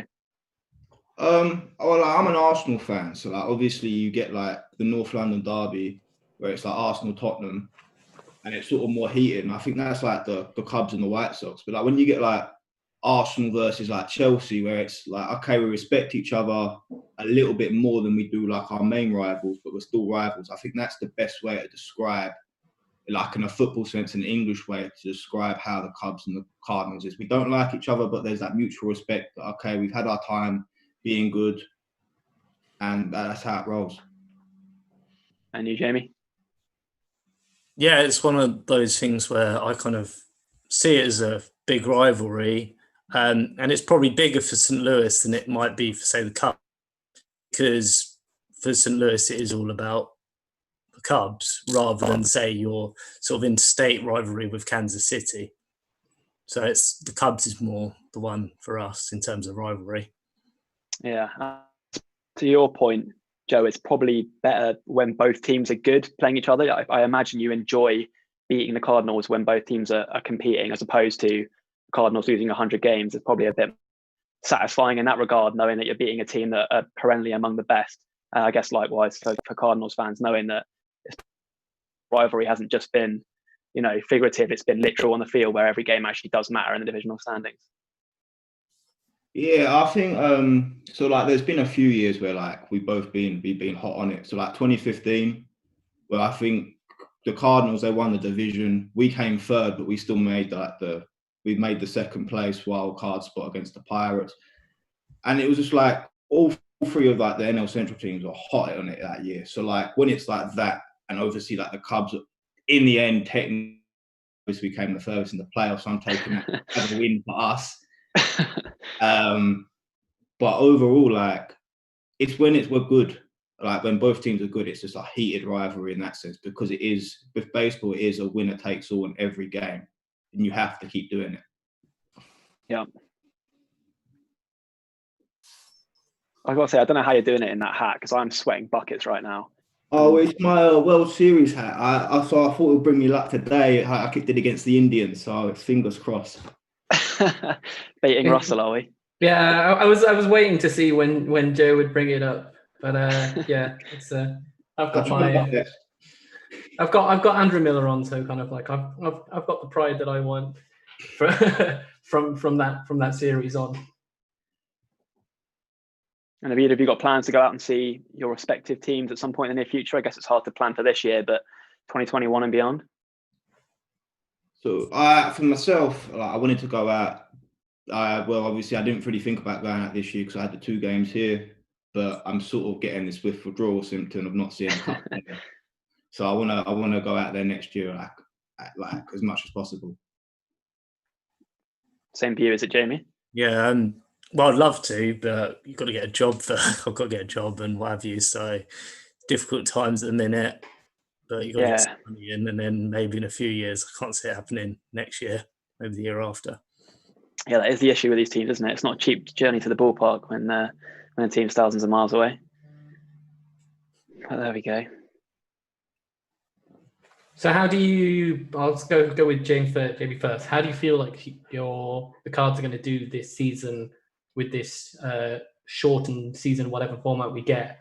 Do you feel like they've got the players and the depth that will allow it to work? Well, again, I think it goes back to what Tara was saying and Derrick was saying about sort of the pitching. We've got the pitching. We're still waiting on that sort of the runs to come in. It's like drafting Jordan Walker and things. We're always looking for a home run hitter, and we've yet to find one. I mean, Goldschmidt's slightly on the decline, don't get me wrong, but we want one of these youngsters that are going to bring in quite a lot of home runs. And I was saying earlier that I think the Cubs would have had quite an advantage maybe in the London Stadium, and I was a little bit apprehensive about watching it because I felt that they would have slightly more home run power. And with the London Stadium being a high-scoring place, certainly I felt they had a slight edge on us. I guess the same to you, Joe. What are you thinking for the shortened season for the Cubs?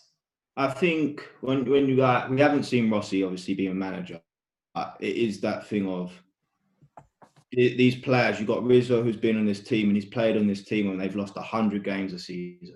And he's like developed himself throughout that. He's used to changing himself throughout that. Like their experience. Like I still see them as a young team, but they are experienced young team. And I think they're ready for change. Like when we played the Indians, like they could have just fell apart. obviously, but they were just like, yo, we've won 3 games this season. And I think the Cubs can have that mindset. You just keep taking it a day at a time. I think Rossi's good. It's quite a good approach that he's been there with them already. So I think I think it could work out actually being a shorter time. It's like a little pre-season sort of thing. And it's like next year's the real thing. And I guess we asked Tara and Sarah earlier one thing they liked about the opposition team. I won't make you guys, but I will ask if you could player from the opposition team, who would you like to have? So who would you like to have, Jamie, off the Cubs roster, and then Joe likewise from the Cardinals team? Baez. Really? Yeah, I can't say Chris Bryant because he thinks St. Louis is boring, so he'd never come and play here, would he? Yeah, probably Baez, shortstop, yeah. Interesting. So I always think of him as being probably the most hated Cub by Cardinals fans. But is there that begrudging... Yeah, but he's probably their best player, isn't he? Appreciation that he is very good, yeah. And Joe, the same for you? Okay, give an answer. Carlos Martinez. We need pitching, and I like the guy. He has up and down years, but to me, he's probably my favourite out of all the people in the rotation of the Cardinals to have. Yeah, I like his passion. No, it's interesting. So if the London games are going ahead today, sorry, I'm back by the way. If the London games were going ahead today, who is it you'd most want to see starting the game as a pitcher? Start with Jamie. Probably Jack Flaherty. Is that one day? Well, because he's Cy Young potential, isn't he? And then probably Miles for the second game. Maybe doing Adam Wainwright with some relief, just because it's Adam Wainwright. Is he still going? Just about.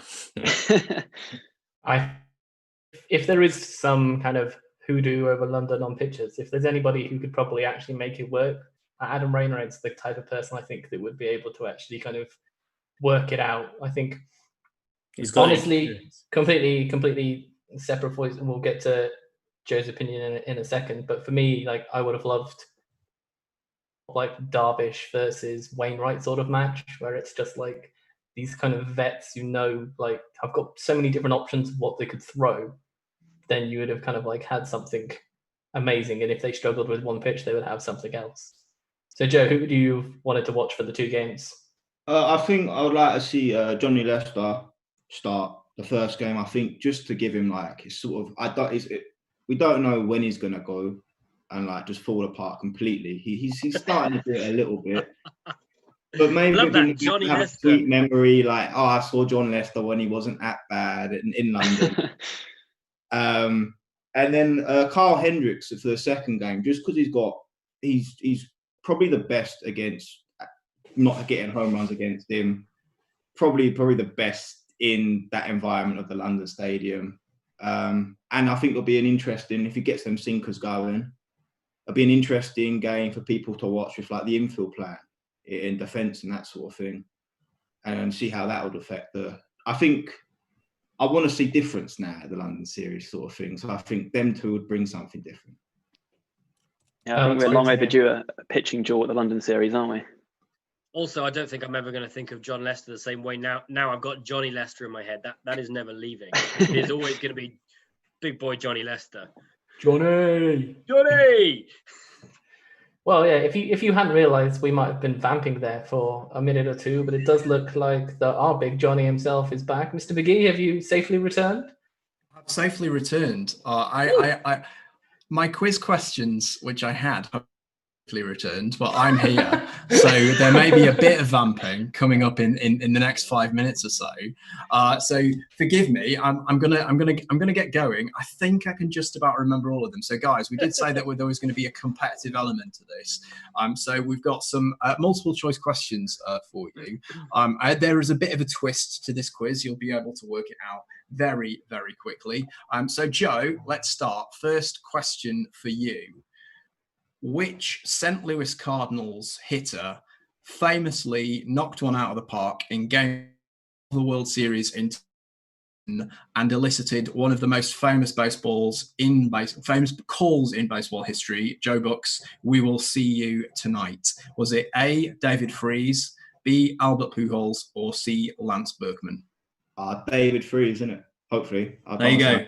That's correct. So can somebody chalk one up to Joe? And Jamie, a question for you. Steve Bartman famously apparently cost the Chicago Cubs the 2003 NL Championship Series by interfering with a ball at the wall in Wrigley Field. At least he is the one who, it's claimed, cocked it up. What was the name of the fielder who actually cocked it up? Was it A, Moises Alou, B, Sammy Sosa, or C, Ryan Sandberg?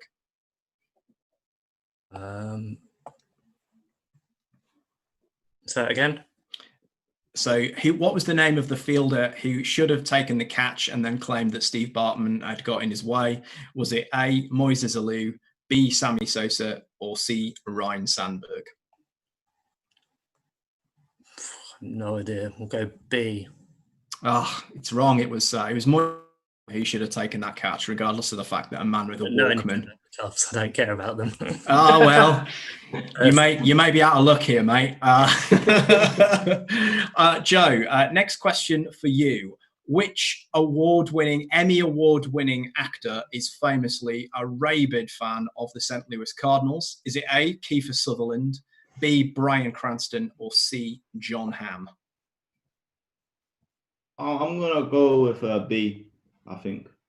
It's not. It's John Hamm of Mad Men fame. So John Hamm is the big Cards fan. And a question on a similar note for you, Jamie. Which multi-platinum selling grunge artist is a huge Cubs fan and has famously sung the seventh inning stretch "Take Me Out to the Ball Game" several times at Wrigley Field? Is it A, Gavin Rossdale from Bush? Is it B, Eddie Vedder from Pearl Jam? Or is it C, Mark Lanigan from Screaming Trees? Sorry, repeat that. Keep going. So which singer from a grunge band has famously sung the seventh inning stretch several times at a Cubs game? Is it A, Gavin Rossdale from Bush, B, Eddie Vedder from Pearl Jam, or is it C, Mark Lanigan from Screaming Trees? I'm gonna go B again. B is correct this time. It is Eddie Vedder. It's a guess, but it's a good guess. Okay, one more question each, and it's 1-1 at the moment. So, question for you, Joe: which of these three players is the all-time St. Louis Cardinals home run leader? Is it A, Mark McGwire? Is it B, Albert Pujols? Or is it C, Stan Musial? I'm gonna have to go with Albert Pujols. Oh, it's wrong. It's Stan Musial. Everyone thinks it's Pujols, but Musial hit 20 more than him. Okay, and last question for you, Jamie. Hopefully, if you get this clinches the series for the Cardinals. No pressure, mate. Which Cubs pitcher got a 20 strikeout game in the late 90s in his debut season? Is it A, Carlos Zambrano, B, Greg Maddux, or C, Kerry Wood? That's which Cubs pitcher got a 20 strikeout game, the highest strikeout game ever in the history of baseball, in his debut season for the Cubs in the late 90s? Is it Carlos Zambrano, A, Greg Maddux, B, or Kerry Wood, C? C, Kerry Wood. C is correct. It is Kerry Wood. So with a score of 2-1 on your specialist subject of the Chicago Cubs, Jamie, you've secured a 2-0 win in this sim series for the St. Louis Cardinals. Congratulations! You win nothing but our undying gratitude and a round of applause. And I won't wave the Koji Uehara card in your face as well. So there you go. At least that's something.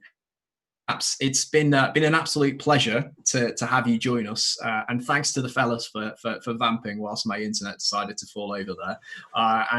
It sounded like a really good conversation, fellas. I hope that we've brought a tiny bit of joy into this Saturday evening for you. Obviously, nowhere near what we would all have had sitting in that stadium. Probably still there for another 3 hours if last year is to get anything to go by. So, chaps, thanks for joining us. And if people want to follow you, just to give you guys a shout out on social, Joe, let's start with you. Where can people follow the UK Cubs lot?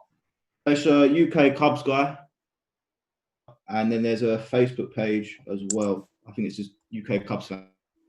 Brilliant. Thanks. And how about you, Jamie? Where can people follow and join in with the Cardinals community on social? UK Cardinals on Twitter and Instagram. Fantastic. Thanks, fellas. And fingers crossed we're going to get some form of season soon. And we'll be in touch with you and later on in the season. All right. Thank you. Cheers, guys. Cheers, guys. Cheers, fellas. Right. That was a bit of mayhem, wasn't it? Blimey. It wouldn't be us without a little bit of chaos. Didn't need my internet to go down and delete all the questions that I had to ask those chaps, did we? Did I do a good job of remembering them off the top of my head? It looked like you were reading them. I thought you did a great job. I was literally making them up. Were you making up some of the additional answers? Like you knew the answer, but like with the additional players you added in, like did you add in like Sosa? No, I think I had Sosa there anyway. I think actually initially, he is a bit of an inside baseball thing for everyone. There were actually 5 questions to start with instead of 3, but I decided to cut myself off while I was winning at 3 each, and it got us to a resolution that we were hoping for. How many were about grunge bands? Only one was about grunge bands. I didn't have a question about Bill Murray either. I thought that would be too easy. But poor old Jamie, we didn't get him on his specialist topic there, did we? I did an amazing job to manage to winkle that win. Right, so we're just about done for time. But we want to check in on the maestro in the corner of the screen. Well, he's not in the corner of our screen. He's all over your screen now, I believe. Andy, how are you doing, mate?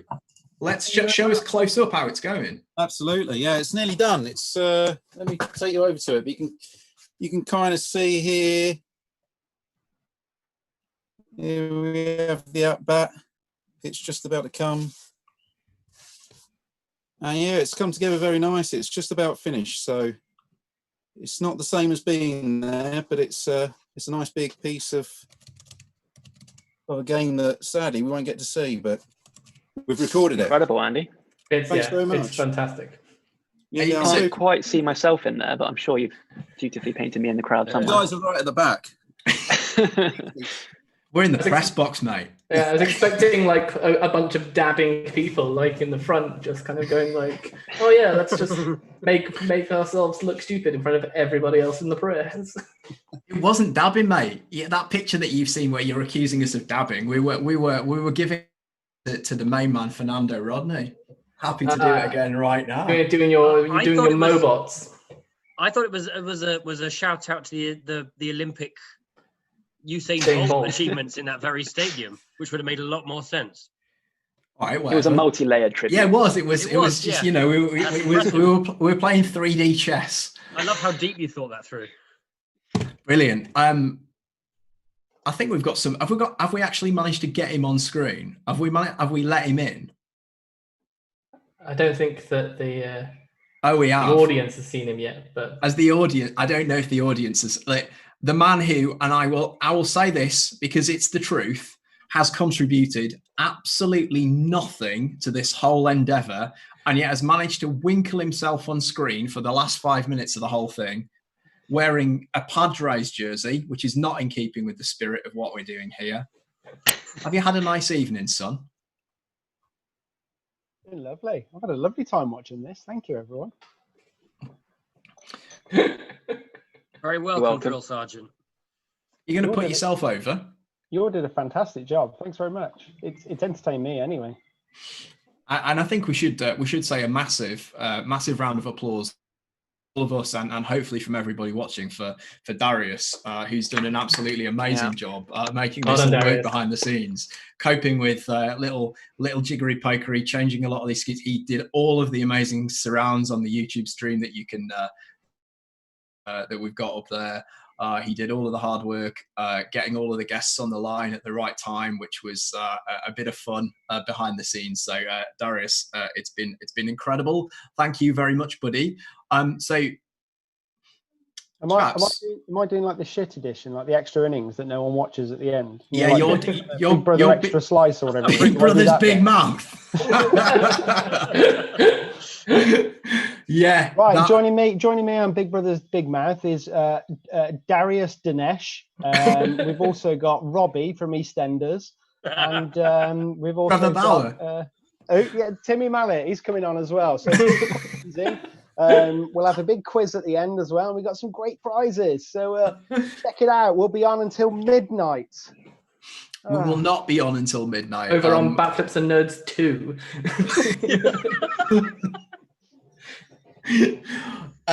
Don't bother tuning your boxes. You can't find it. You have to type in channel 987. It's not even listed. That's the problem. Batflips and Nerds 2.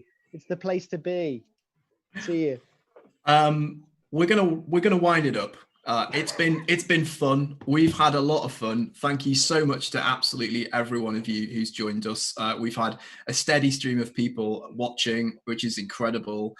We've had brilliant comments. We've had brilliant engagement on our social media channels. I want to say thank you to all of our guests, starting from the top: Derrick Gould, Russell Dorsey, Tara Wellman, Sarah Sanchez, John Mackenzie of Absolute Bunts. He texted us after to say that we have convinced them to get Absolute Bunts to come back, which is an absolute result. I can't wait to hear John and Henry back. Well, maybe some of us can. Sorry, I'll just mute that. Miles Mikolas, and to Joe Francis and Jamie Guest, from our reps of the UK Cubs and Cardinals fan clubs. It's been fun. Thank you. How about doing it again in 2 weeks' time? 6 hours this time, right? Porcello versus Tanaka. We'll see you there. Yeah. We just need to do one shout out to Rachel, who's been on the Twitter, of course, social for a whole entire time as well. So yeah, Rachel's been keeping us working. Guys, we've had a lovely old time. Thank you very much for joining us, and look out for us. We're always talking absolute nonsense over on Twitter at @batflips_nerds. You can find our website, www.batflipsandnerds.com, and you can find us on Instagram. Ben promises to post more than once a fortnight, maybe even more than once a month. It's at @batflipsandnerds on Instagram. And you can go and find our podcasts, which there's loads of them. We've done loads of them during lockdown. Everyone's been fantastic and had some great guests, and we've done some really, really fun chats.